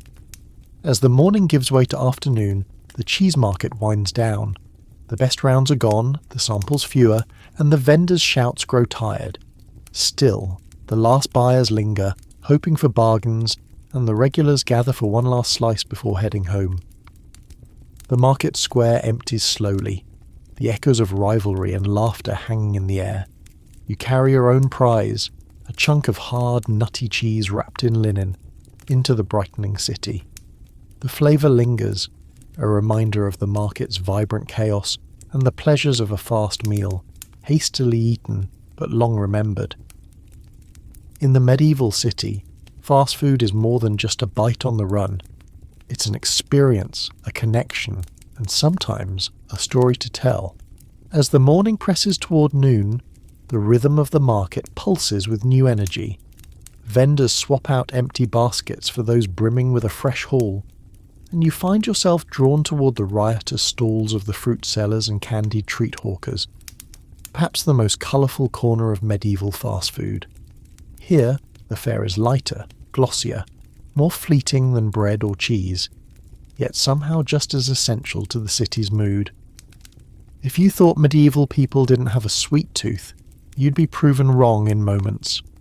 The fruit sellers shout their wares with bright melodic voices, fresh apples, sweet pears, fat blackberries, candied plums and ginger. Treat yourself. The air is scented with crushed mint, bruised berries, tart green apple, and the sharp tang of currants. Their baskets are marvels of organisation. Green gooseberries mounded next to pale yellow cherries, red apples shining beside wrinkled prunes, and everything arranged in neat little pyramids or swirling spirals that are as much art as commerce.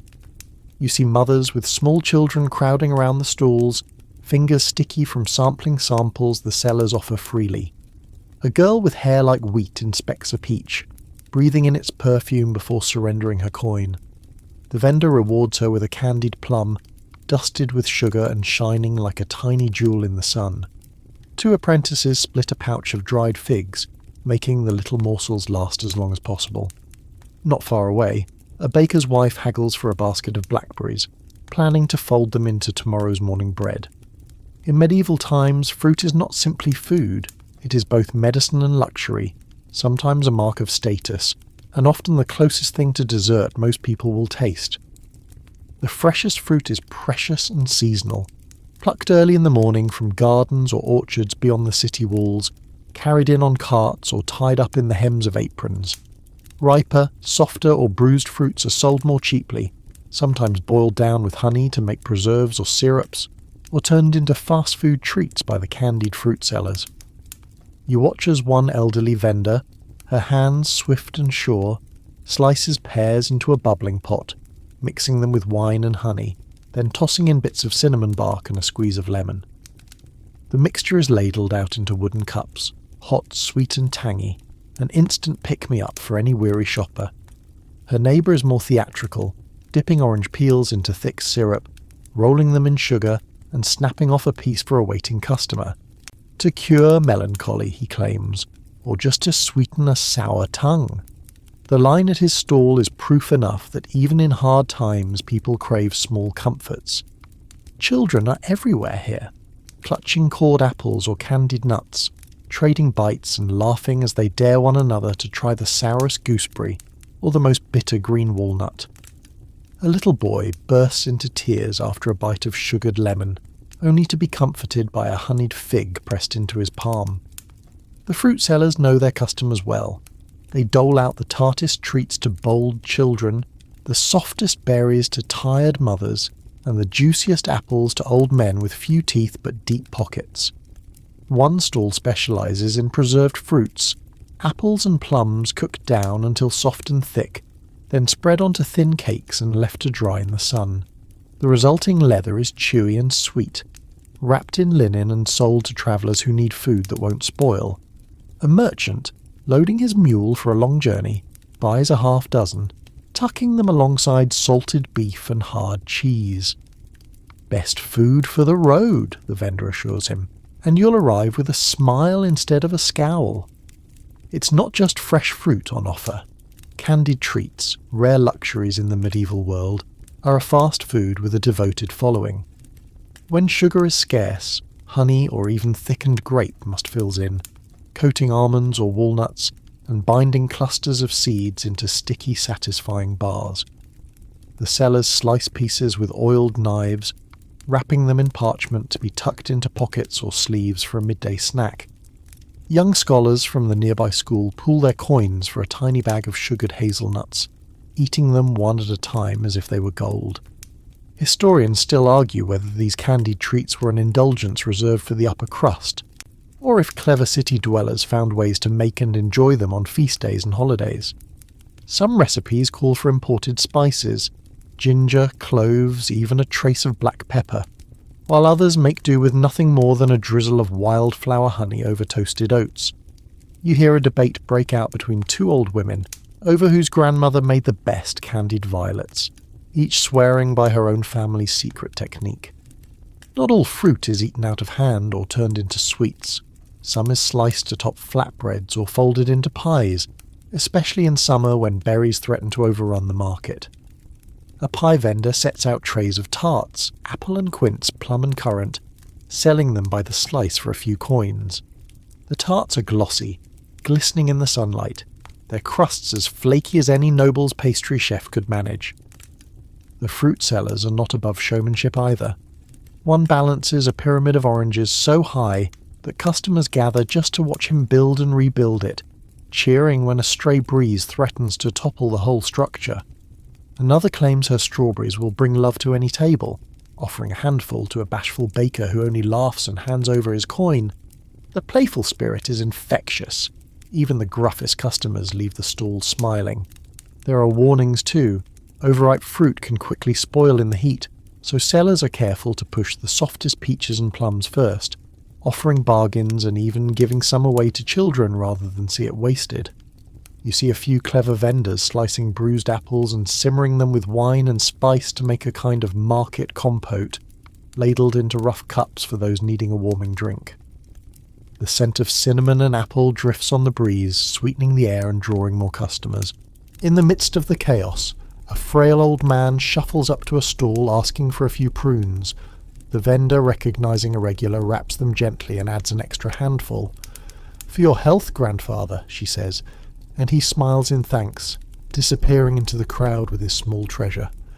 You sample a slice of pear, then a wedge of honeyed quince, marvelling at the intensity of the flavours, sharper and more surprising than anything you'd expected. You bite into a dried fig, sticky and rich, and are struck by how much effort has gone into making even the simplest snack. In a world where sugar is a rare prize and fruit is fleeting, every bite feels like a celebration. As the sun climbs higher, the fruit stalls begin to empty, the best produce snapped up, the candied treats all but gone.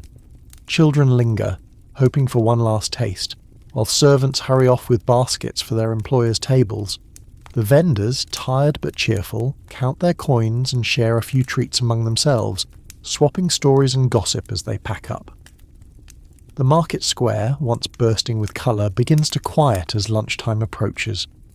Historians still debate whether the explosion of fruit stalls in medieval cities was driven by trade and new garden techniques, or simply by the deep human need for something sweet in hard times. Whatever the reason, you know you'll remember the flavours, the tart, the sweet, the sticky, the fresh, long after you leave the market behind. You wander off with a handful of candied nuts, the sugar crunching between your teeth, and the echoes of laughter and market songs ringing in your ears. In the city's fast food tapestry, fruit and sweets are the brightest threads, quick to appear, quick to vanish, but impossible to forget. You move on from the sweet chaos of the fruit and treat sellers, wandering deeper into the market's heart. By now, the day has warmed and the city is alive with the shouts and clatter of commerce. Yet even in the bustle, you can't ignore a quieter, more uncertain reality. The matter of fast food hygiene, or, to be more accurate, the near-total lack of it. For every delicious scent that draws you closer to a stall, there's a whiff of something less appealing. Sour milk, rotting greens, the unmistakable tang of too many bodies pressed too close for comfort. In the medieval world, eating fast food is never just about flavour. It's a dance with risk, a wager on your luck and sometimes your stomach.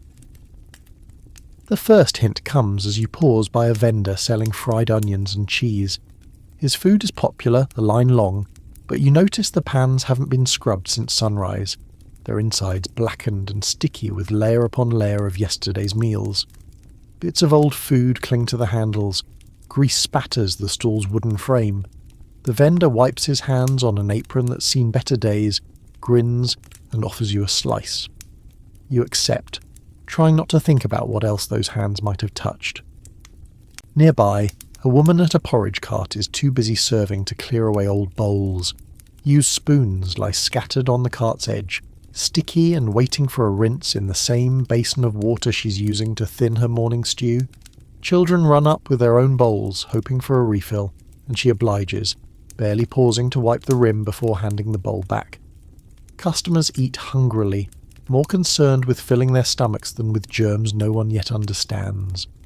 Hygiene here is a balancing act, and every vendor manages it differently. Some are scrupulously careful, keeping their stalls swept and their knives wiped on a clean cloth. Others are less fastidious, trusting heat, salt, and strong flavours to mask any hint of spoilage. You notice a sausage seller dousing his links in vinegar before serving, both as a seasoning and a crude attempt at preservation. An old woman, famous for her pickled eggs, boasts that her secret is the vinegar brine, which keeps the bad spirits away. It might keep a few germs away too, but most protection comes from tradition, habit, and sheer luck. The crowds themselves add to the chaos. People jostle for space, coughing and sneezing as they talk, their hands moving from purse to bread to face and back again. In the din of the marketplace, it's impossible to keep things truly clean. Dust swirls, flies buzz, and stray dogs dart in for scraps. You watch a vendor shoo a dog away from his roasting meat, only for a clever crow to swoop down and make off with a chunk of cheese. A few customers laugh, others grumble, but the vendor just shrugs and carves off another piece. Some foods are considered safer than others. Anything cooked piping hot and served right away, roast meat, fried fish, stewed beans, is preferred, especially in the heat of summer, when spoilage is fast and obvious. Foods that sit out, pies, bread, soft cheese, carry more risk, and the savvy buyer knows to ask for the freshest piece, or to avoid anything that looks even a little off. Vinegar and salt are constant companions in the market, both for flavour and as crude preservatives. You see vegetables dunked in brine, sausages rubbed with salt, pies sprinkled with sharp, tangy powder that makes your mouth water and your lips pucker. Historians still argue whether medieval street food vendors really understood the dangers of spoilage, or if their traditions simply evolved to favour the safest, tastiest, most reliable methods. One thing is certain. Those who survived long in the business learned how to spot trouble before it started. A bad batch could ruin a stall's reputation, or worse, bring the attention of city officials eager to levy fines or confiscate spoiled food. Still, there are no official inspections here, no health codes or safety grades, only rumour, reputation, and word of mouth. In the middle of the market, a heated debate erupts between two cheese vendors. One accuses the other of selling turned cheese, pointing at a wheel with suspicious blue veins running deep beneath the rind. The accused vendor defends himself. It's a delicacy, aged, not spoiled. The crowd laughs, and a few daring customers sample a slice, declaring it delicious and sharp. The accusation is forgotten as quickly as it was made, but the lesson is clear. Survival in the medieval fast food world depends as much on public trust as on actual safety. You pass by the fish seller, who sits surrounded by buckets of water in which the day's catch floats. The fish are gutted and scaled on the spot, sometimes washed quickly in the same water used for a dozen others. A young boy cleans the stalls with a bundle of rushes, pushing scraps toward the gutter. You realise the city's stray cats know exactly when to arrive for leftovers. Even so, some fish begin to turn before they can be sold. The vendor fries those first, dousing them in spices and vinegar, hoping to mask the flavour, and sells them cheap to customers too hungry or too rushed to notice. The crowds are not oblivious. They watch, they sniff, they judge with eyes sharpened by experience. A group of labourers examines a pot of stew before buying, turning away if the surface looks oily or the smell is too sour. A group of children poke at a pie, debating whether the crust is too soft while their mother sniffs the filling and decides it's good enough for today. There's a rough and ready sense of collective wisdom, passed down in warnings. Never buy from a vendor who won't eat his own food, or if the cats won't touch it, neither should you. A few vendors try to impress with their methods. One baker boasts of lining his ovens with rosemary, claiming the scent keeps mould at bay. Another roasts garlic and hangs it over his stall. Part superstition, part genuine attempt at pest control. You see stalls draped with fresh herbs, both as garnish and as fly repellent. Flies, though, are relentless, especially around the syrup and honey sellers. Vendors wave their hands, swat with cloths, and sometimes even set out a bowl of vinegar to lure the insects away from the more expensive goods. You learn to navigate the market's unwritten rules. Buy hot, buy fast, trust your nose, and watch what the regulars do. You see a woman throw out a pie that draws no customers, muttering about bad luck and warm nights. A sausage vendor breaks open a suspect link, sniffs, and tosses it to the alley for the dogs. No one wastes time with long explanations. The city moves too quickly, and there are always more mouths to feed. Historians still debate whether medieval people worried about foodborne illness the way we do, or if they simply accepted the risk as part of life. Evidence suggests that some food sellers kept their stalls cleaner than others, sometimes out of pride, sometimes out of genuine care for their customers. In the absence of scientific knowledge, practical wisdom ruled the day. If a vendor got sick from his own food, he would not last long. You pause by a stall selling pastries dusted with sugar, watching as the vendor wipes his hands carefully on a cloth between customers. He keeps his bowls covered, his tools separate, and his eyes sharp for any sign of spoilage. His line is long, and his customers loyal. "Clean hands, clean conscience," he says with a wink as he hands you a warm sweet bun. The difference is clear in the taste. The bread is fresh, the filling sweet and tart, the sugar dust melting on your tongue. Elsewhere, the standards are looser. A group of children digs into a bowl of sweetened curds, laughing as a stray dog licks the bowl clean. Some customers simply shrug, hoping the sugar or vinegar is enough to keep away whatever might be lurking. "A little dirt never hurt," one man jokes, brushing crumbs from his beard. You laugh, though you hope he's right. As the sun passes noon, the market's smells grow stronger and the risks increase. Vendors begin to close up shop, selling the last of their food at a discount or giving it away to the hungry or desperate.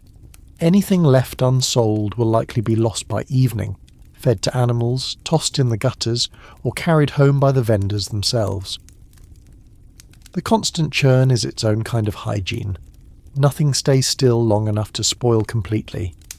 Before you leave, you buy one last treat, a slice of cheese, sharp and clean, from the vendor with the longest line. The taste is bright, the texture firm, and for a moment you forget the dust, the crowds, the dogs and the flies. Fast food in the medieval city is a gamble, but tonight, luck is on your side. You step away from the market, the sounds of clean-up echoing behind you, and reflect on how much faith and resourcefulness went into every meal. For all the risks, people keep coming back, drawn by hunger, habit, and hope.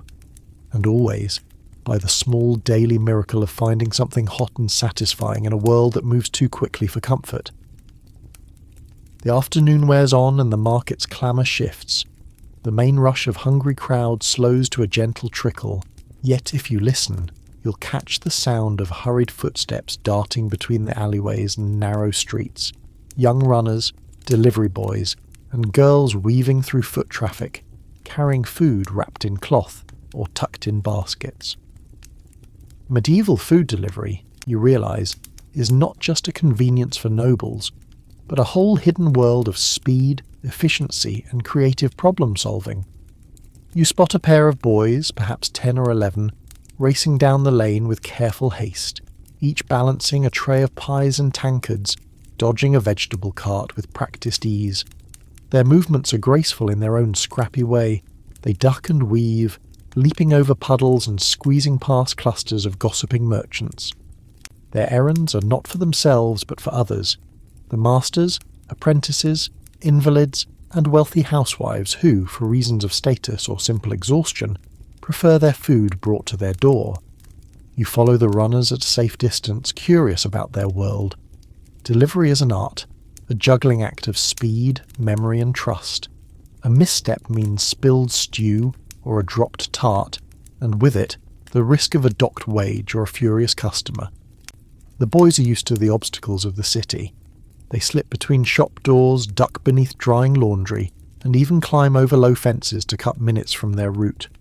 Each carries a list in his head. A loaf for Mistress Eleanor on Candle Lane, a meat pie for old Tom near the river, a cup of ale to the stone carver 2 streets over. Most deliveries are paid in coin, but sometimes in kind. A bite of pastry for a baker's widow, a few apples pressed into a runner's hand by a grateful housemaid. The network of delivery workers forms an invisible web across the city, linking market to home, kitchen to table. There is camaraderie here, but also rivalry. The fastest runners get the best jobs, the most generous tips, and the trust of the city's fussiest eaters. You pause at a baker's stall just as a breathless girl appears. She holds out a basket, receives 2 steaming loaves and a small pot of honey, then darts away. The baker sighs, already preparing the next order. He mutters not unkindly that these runners eat half the profits but keep business alive. In truth, food delivery in the medieval city is not just for the wealthy. Sometimes it's a necessity for the ill, the aged, or those too busy to break away from their trade. For the well-to-do, however, delivery is both a status symbol and a luxury. Lady Agnes, you hear, has her breakfast sent every morning. A warm egg and a sweet roll, wrapped in fine linen, carried by a trusted maid who knows to dodge the muddiest streets. The local doctor receives broth and fruit from the best market stalls, delivered by an apprentice who waits to return the empty bowls. Even the mayor has a favourite runner, a quick-witted boy who never loses his way and never mixes up an order. Some deliveries are more elaborate, whole meals for merchant families, carried in large baskets by 2 or 3 children, or even an adult porter. The food is wrapped carefully in linen, tucked into clay pots to keep it warm. On feast days, roast meats, pies and pastries are bundled in layers, the aroma wafting behind the runners and tempting children to follow in hopes of scraps. If a dish is dropped or spoiled along the way, there's little recourse but apology, or in the worst case the runner's own meal forfeit in compensation. You watch as a runner stops to check his list, a scrap of parchment stained with ink and grease. He traces his finger over the names, lips moving silently. You wonder at the memory required. the city's maze of streets and alleys mapped out in the minds of children barely old enough to write. For some, food delivery is a training ground for later life, a first job, a lesson in speed and reliability, a way to learn the rhythms of the city from the ground up. At one end of the market, a cluster of runners trade stories. They swap bits of bread, share advice, and boast of their fastest times. One boy claims to have delivered a hot pie from the market to the cathedral in under 10 minutes, without dropping a crumb. Another counters with a tale of sneaking through a courtyard filled with geese, escaping with nothing more than a pecked ankle. The laughter is easy, and you sense that pride in their work runs deep even when the rewards are meagre. Not all delivery work is cheerful, of course. A slow day or a rude customer can sour the mood, and accidents are always a risk. Rain means slippery stones and muddy shoes. Wind sends hats flying and knocks the lids off soup pots. Still, the runners persist. Hunger, after all, doesn't wait for fair weather, and the promise of a warm meal is often reason enough to brave the city's hazards. You overhear an older woman, a regular at the market, explain that before she was married, she ran deliveries for her uncle's alehouse. She recalls the tricks: how to balance a tray with one hand, how to reroute quickly if a street is blocked, which vendors to trust for fast, hot food. "It's all in the wrist," she says with a wink, demonstrating the little twist that keeps a mug of ale from spilling. The younger runners watch her closely, eager to learn. Historians still argue whether food delivery in the Middle Ages was widespread or reserved for big towns and cities. What's clear from the stories you hear is that wherever there was a dense tangle of streets and people pressed for time, some enterprising soul found a way to carry meals to those who couldn't, or wouldn't, fetch them themselves. There are even tales of monks and nuns who sent for bread and cheese from the market, tipping the runners with a prayer and a small copper coin. As you drift along, you notice that the runners are also the city's messengers, carrying news as well as food. A pie delivered to the blacksmith comes with word of a new law.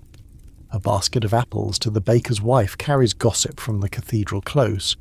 The web of deliveries connects the city in unseen ways, information and sustenance flowing together, each reinforcing the other. Some deliveries are conducted with ceremony.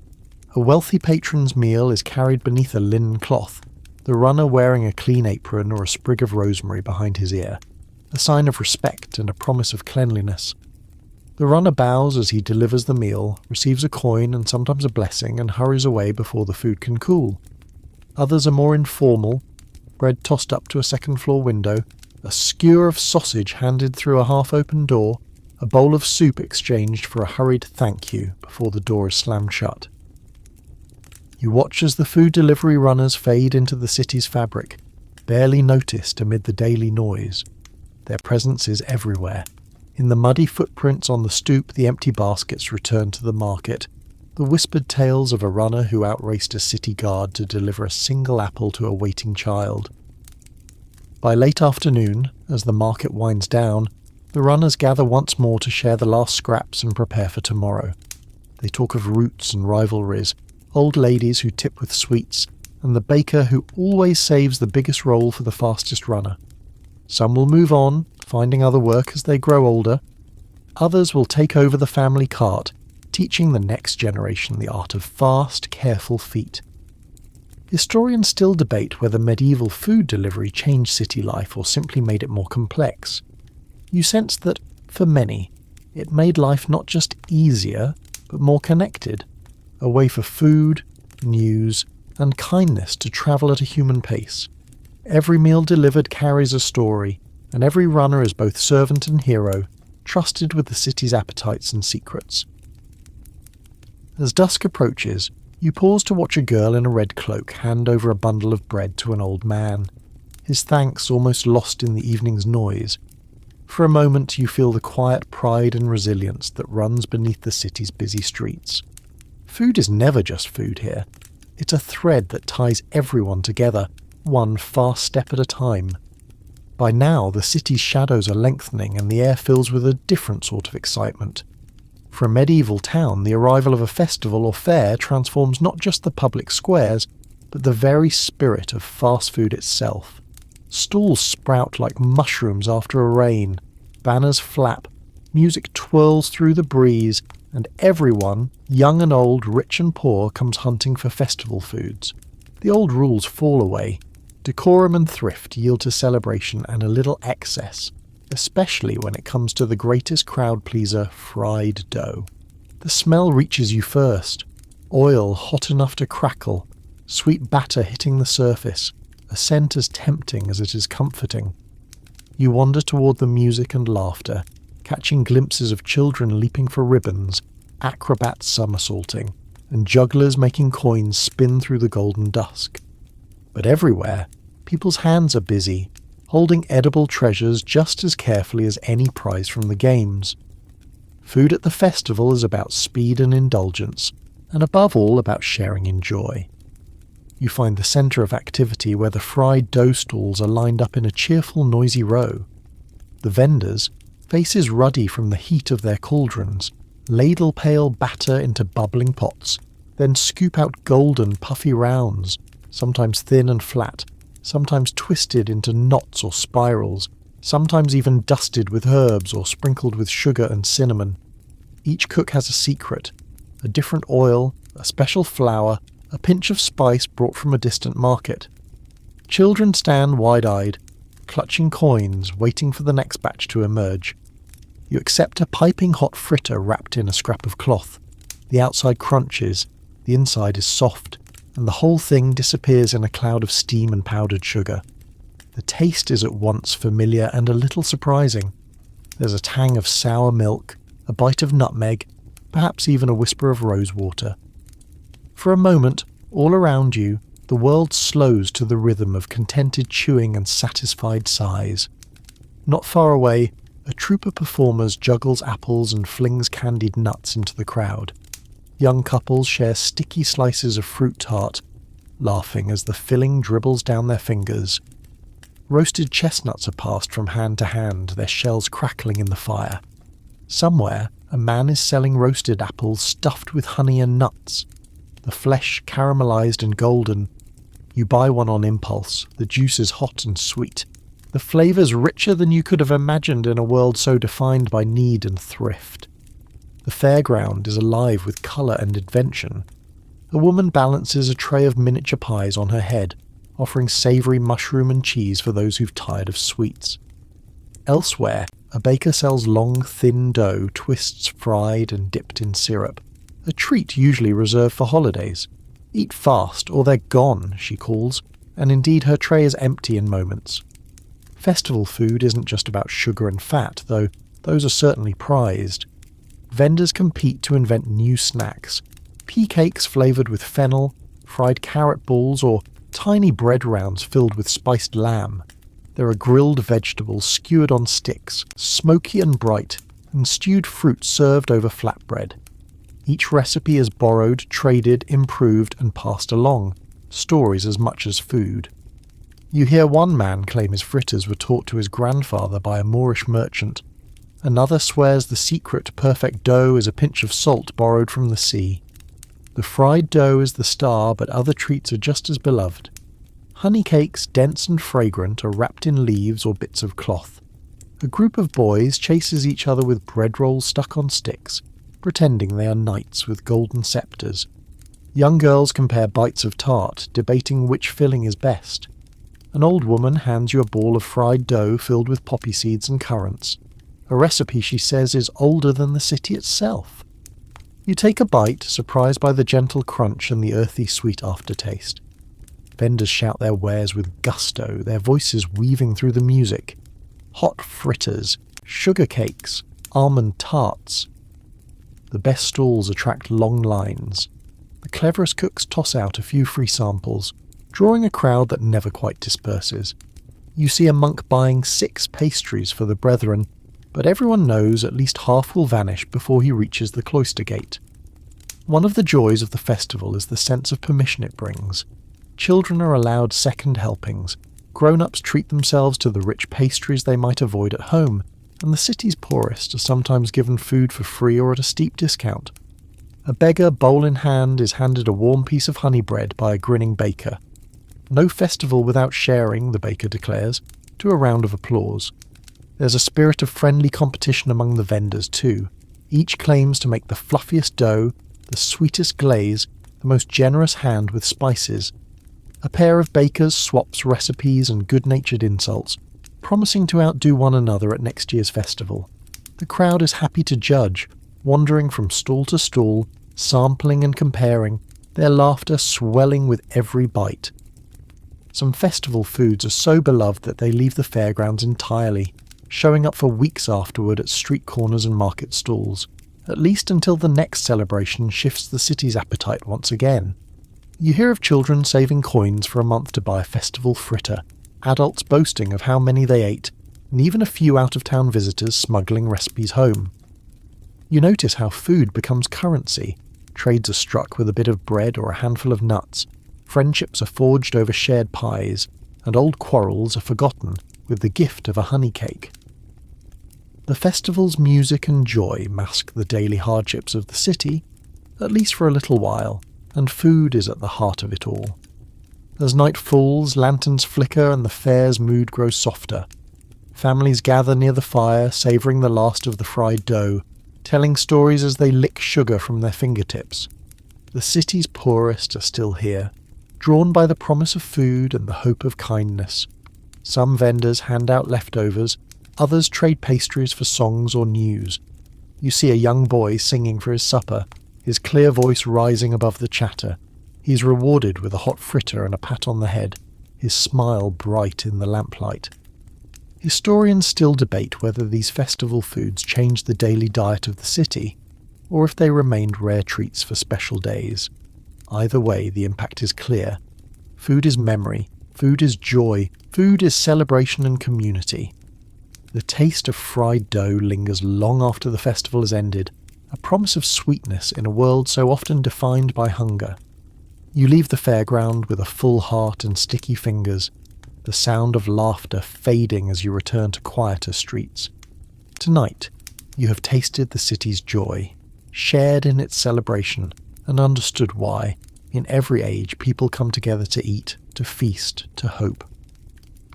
The moon is high now, and the air has grown cooler, settling into a stillness that only comes after the last song of a festival fades, and the crowd's footsteps dwindle away. But you are not done yet. As you walk the quieter streets, your steps echoing softly on stone, you pass by a towering gate flanked by guards who nod you through. You've crossed into a different world, the edges of nobility, the outskirts of castle walls, where banners hang heavy and fires flicker behind tall windows. Here, far from the rowdy markets and fried dough stands, another kind of fast food has its place. The unexpected and often humble quick meals of medieval royalty. Inside the courtyard, the scent is subdued. No garlic frying, no meat sizzling. Instead, there's the warmth of fresh bread, the faint tang of aged cheese, and the delicate sweetness of fruit stewed in wine. You were expecting silver platters and peacocks roasted whole, perhaps. And yes, those meals happen, but not tonight. This is not a feast. This is the in-between. You've arrived during a quiet hour when fast food isn't about celebration, but about simplicity and speed.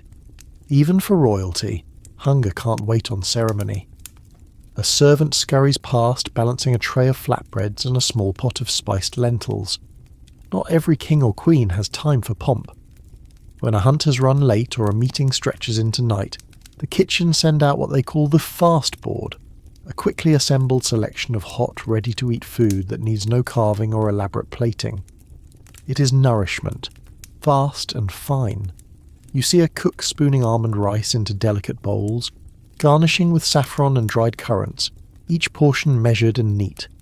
The pace is quiet, the gestures elegant, but the goal is the same as any street vendor: fill the belly fast and keep the day moving. You slip around a corner and find a small open-air kitchen, covered by an awning to protect from the wind. Here, a pair of young cooks work quickly under the watchful eye of an older woman. Their hands move without pause, shaping meatballs seasoned with parsley and cloves, rolling them in flour and dropping them into a shallow pan of bubbling oil. The older woman tests the temperature with a drop of batter, nods, and turns back to slicing pears for a simple compote. There's no fanfare here. These aren't grand meals meant for public eyes. These are the late-night requests, the bring me something warm orders issued by a tired prince or a fretful queen mother. You catch sight of one such dish, a thick slab of barley bread spread with soft cheese and drizzled with fig syrup. Delicate, yes, but ready in minutes. It's served alongside a cup of warm almond milk and carried out by a maid with careful steps and sleepy eyes. You're struck by the contrast. Though royalty might dine on swan and boar when time permits, in moments like this, their fast food echoes the meals of their people. A pot of chickpeas with onion and sage, a bowl of stewed leeks, a slice of rye with quince jam. The difference lies not in the ingredients, but in their arrangement. Everything here is clean, intentional and precisely portioned. One young kitchen boy tells you that the Duke prefers cold meats late at night. Slices of veal or venison laid over barley cakes, eaten with fingers or wrapped in lettuce leaves. He says it helps him sleep, the boy explains, tossing more barley into the pot, or at least keeps the dreams at bay. The head cook laughs, calling it the Duke's supper charm, and everyone nods, understanding that royalty, for all their privilege, are still hungry and human. You watch as trays are assembled, bowls of spiced chickpea mash, garnished with mint, a dish of smoked fish layered over mashed turnip, honeyed almonds pressed into rice cakes. They're fast, yes, but there's artistry here too. Even at its most basic, royal food must look beautiful, must smell inviting, must carry the quiet dignity expected in noble halls. Yet beneath the polish, these are still fast meals, what could be made in under an hour, sent quickly to a private chamber, eaten alone or with one trusted attendant. A maid carrying a tray of boiled eggs and black bread tells you this was the Queen's favourite late-night snack. She liked to dip the bread in the yolk and read poems by candlelight. There's something intimate about that. You imagine her robes pulled loosely around her, hair unbraided, the air heavy with lavender, and her fingers smudged with ink and yolk. No banquet, no audience. Just quiet food for a quiet night. Elsewhere in the kitchens a pie is cooling. Not the great venison monstrosities of a feast, but a hand-sized parcel filled with beef and mushrooms, seasoned with sage. A cook sets it beside a small jug of mulled wine. It's meant for one of the visiting knights, a man who missed the evening meal due to a long patrol. He doesn't like to eat with the others, the cook says softly. But he always asks for pie. You think about the solitude of that, the way even in a palace fast food offers privacy, a kind of shield against the demands of public life. There's humour too. A footman tells you that the princess's favourite treat is a deep-fried cheese ball dipped in honey. She eats 6 in one go and then scolds her maid for letting her, he says, grinning. The cooks will know her tastes, and whenever she's seen wandering the halls late at night, someone's already warming oil. Historians still argue whether royalty truly ate like peasants when no one was watching. Some dismiss these simpler meals as exceptions. Others see them as evidence of shared culinary culture. You're starting to think it's more complicated. The truth is that royalty had the means to demand anything, but sometimes they wanted what was warm, fast and familiar, and often they wanted it in peace. You hear of the king's old habit, ordering barley porridge with apple slices before riding out at dawn. No stomach for roast in the morning, the cook explains. He said porridge made the world feel steady. You're reminded of the porridge carts in the city, the tired workers, the apprentices rushing off to tasks. Hunger humbles everyone in the end. Before you leave, the kitchen offers you a small plate. A rice fritter, still warm, sprinkled with sugar and drizzled with a bit of rosewater. It's delicate and soft, gently fragrant. You close your eyes as you bite in, realizing that this could easily have come from a street cart or a fairground stall. But here, under the vaulted kitchen roof and the watchful gaze of a noble cook, it carries something different. Intimacy, memory, a kind of grace. The castle fast food you've seen tonight has none of the rowdy chaos of the market, none of the grease and laughter of the fish stands, but it shares the same heartbeat, the desire to eat quickly, to be comforted, to carry on with whatever duties or dreams the day demands. Whether it's a merchant's boy eating stew from a bread bowl, or a queen dipping rye into egg yolk while reading by candlelight, the instinct is the same. You exit through the same gate you entered, the clatter of the city returning slowly as you make your way back down the hill.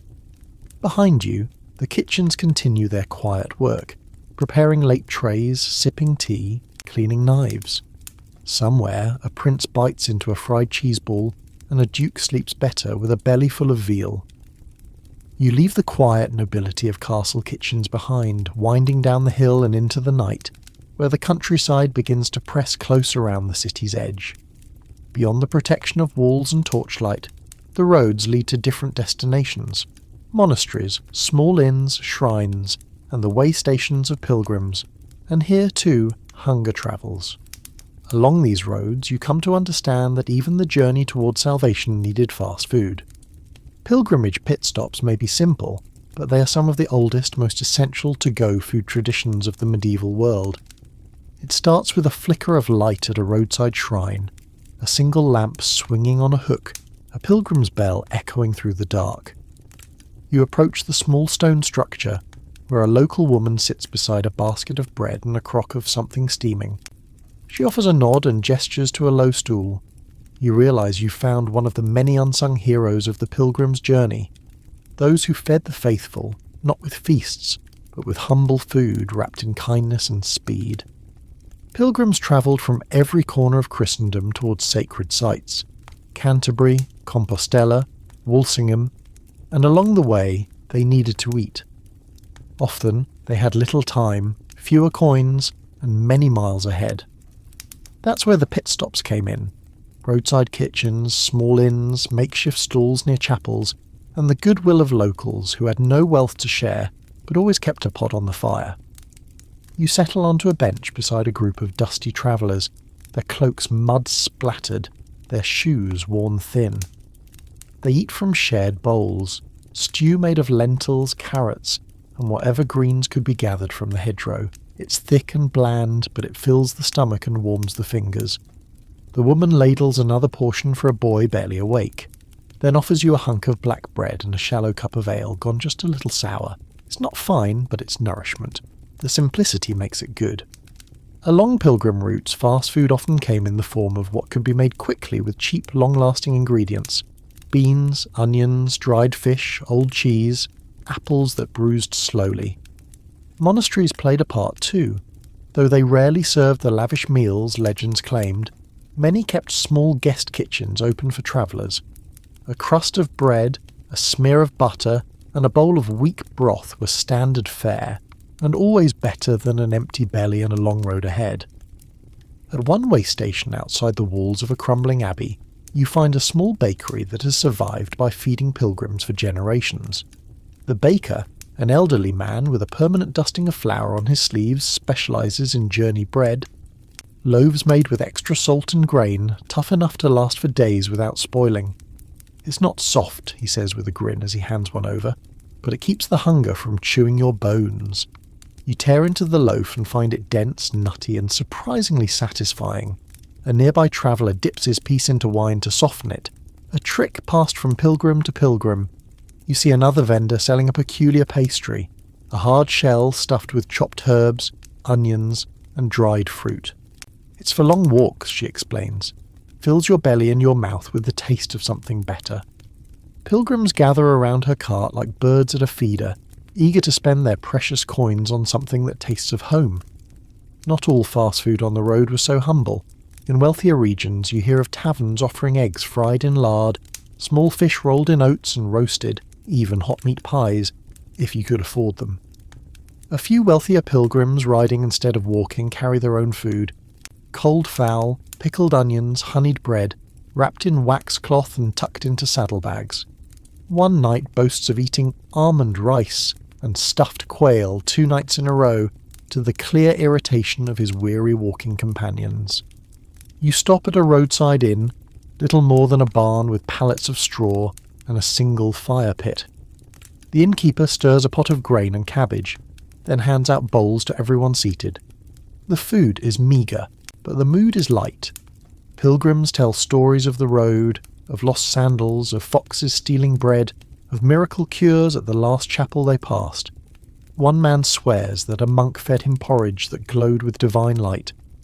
Another says he dreamt of St. Thomas giving him a leg of lamb, only to wake and find his neighbour had stolen his sausage. The humour is weary but real. Food on the road is as much about morale as it is about calories. A good meal, however quick, however rough, keeps the feet moving and the spirits high. You overhear a widow say, "I'll walk 100 miles if the next pot is hot." Her friends laugh, agreeing that the warmest food is often found when your boots are soaked and your hope is lowest. Historians still argue whether these pit stop meals were freely given out of charity or paid for in silent exchange. The truth is likely both.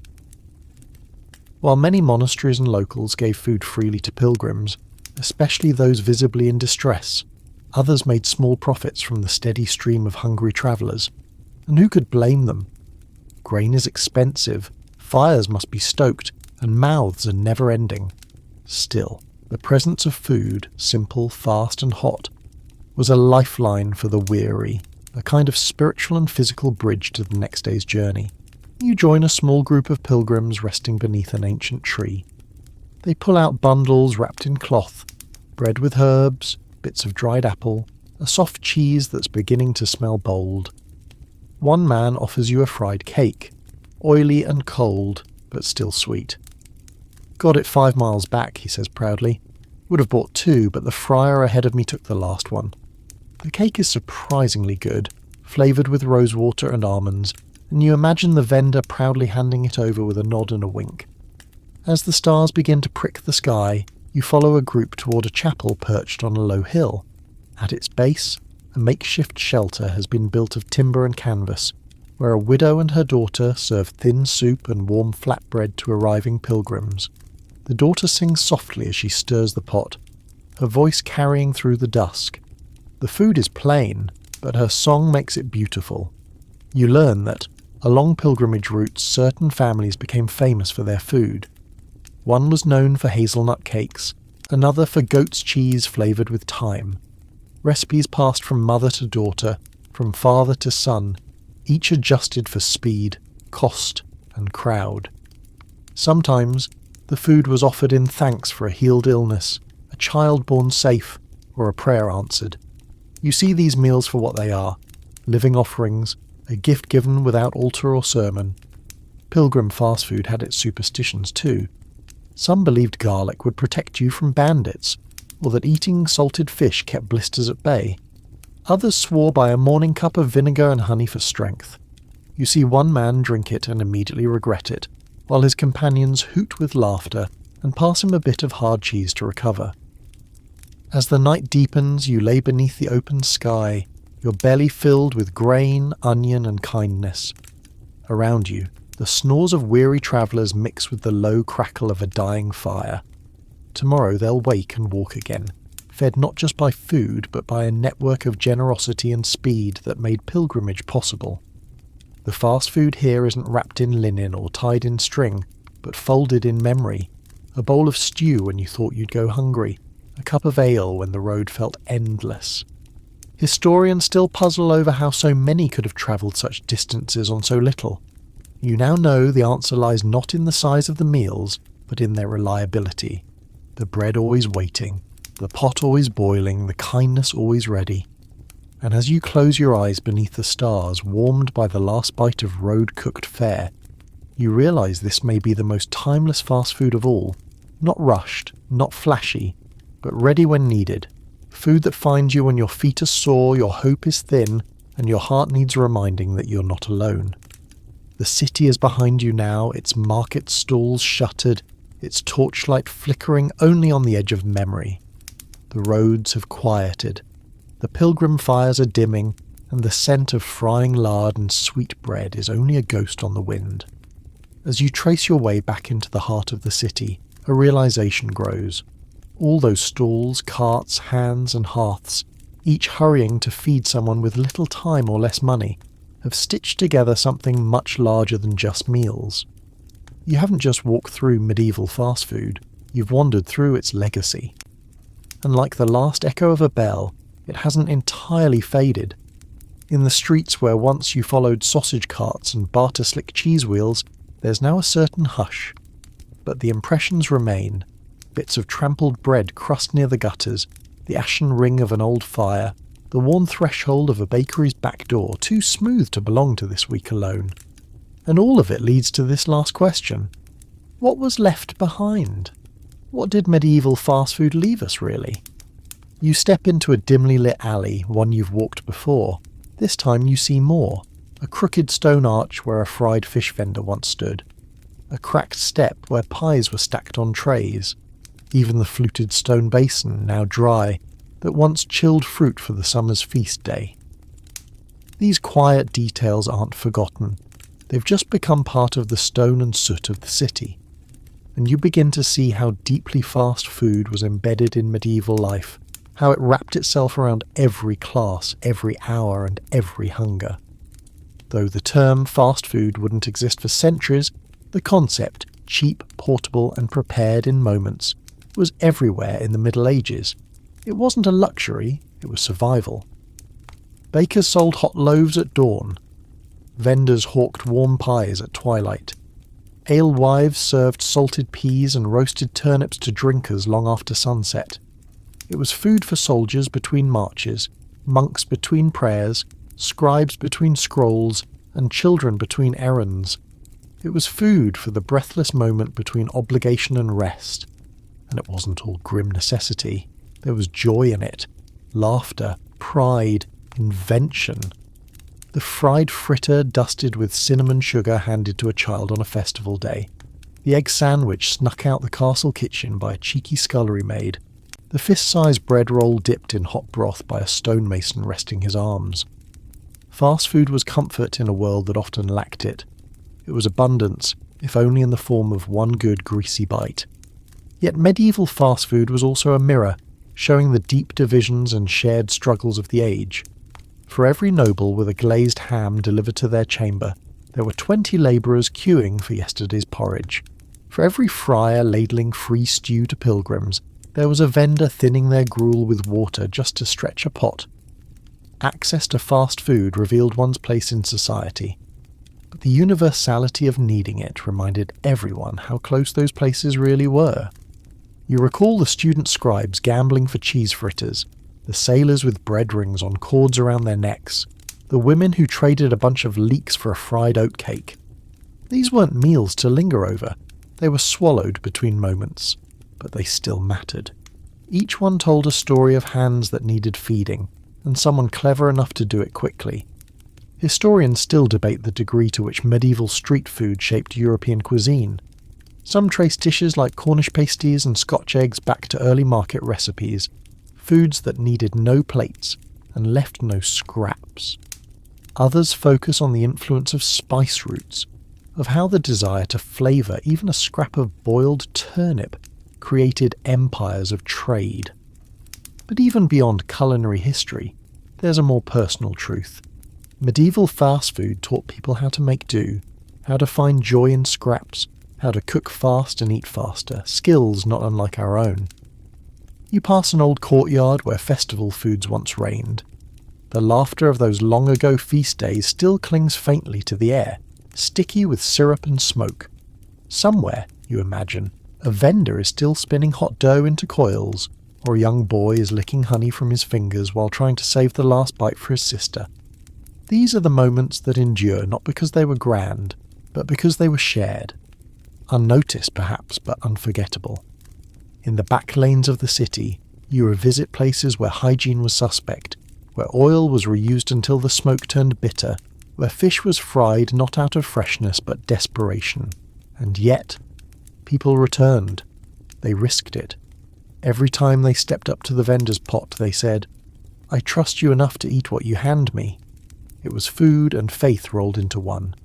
The delivery runners, the kitchen apprentices, the innkeep's children rushing through rain with barley bread tucked in oilskin. They weren't just cogs in a system. They were the nervous system of a city's hunger. Without them, the long days would have collapsed under their own weight. They ferried not just meals, but morale. And then there were the monks, the pilgrims, the roadside widows. All those who fed others not for coin, but because it was the right thing to do. Sometimes all they had to offer was a bowl of cabbage and a smile. But how many journeys were made possible by that humble generosity? How many prayers kept on track because a crust of bread was waiting at the next milestone? Even the nobles' quick meals, the cheese rounds and veal slices and almond rice eaten on a silver tray by candlelight, echoed the kitchens of the poor. Simpler, faster meals aren't beneath grandeur. They're a part of it. You remember the princess's deep-fried cheese balls, the duke's cold barley cakes. They weren't signs of decline. They were signs of real life pushing through the ceremony, the heartbeat behind the crown. Now you find yourself standing where the market once bloomed in full noise and light. The stalls are gone. The laughter, the calls, the smells, gone too. But the spirit remains.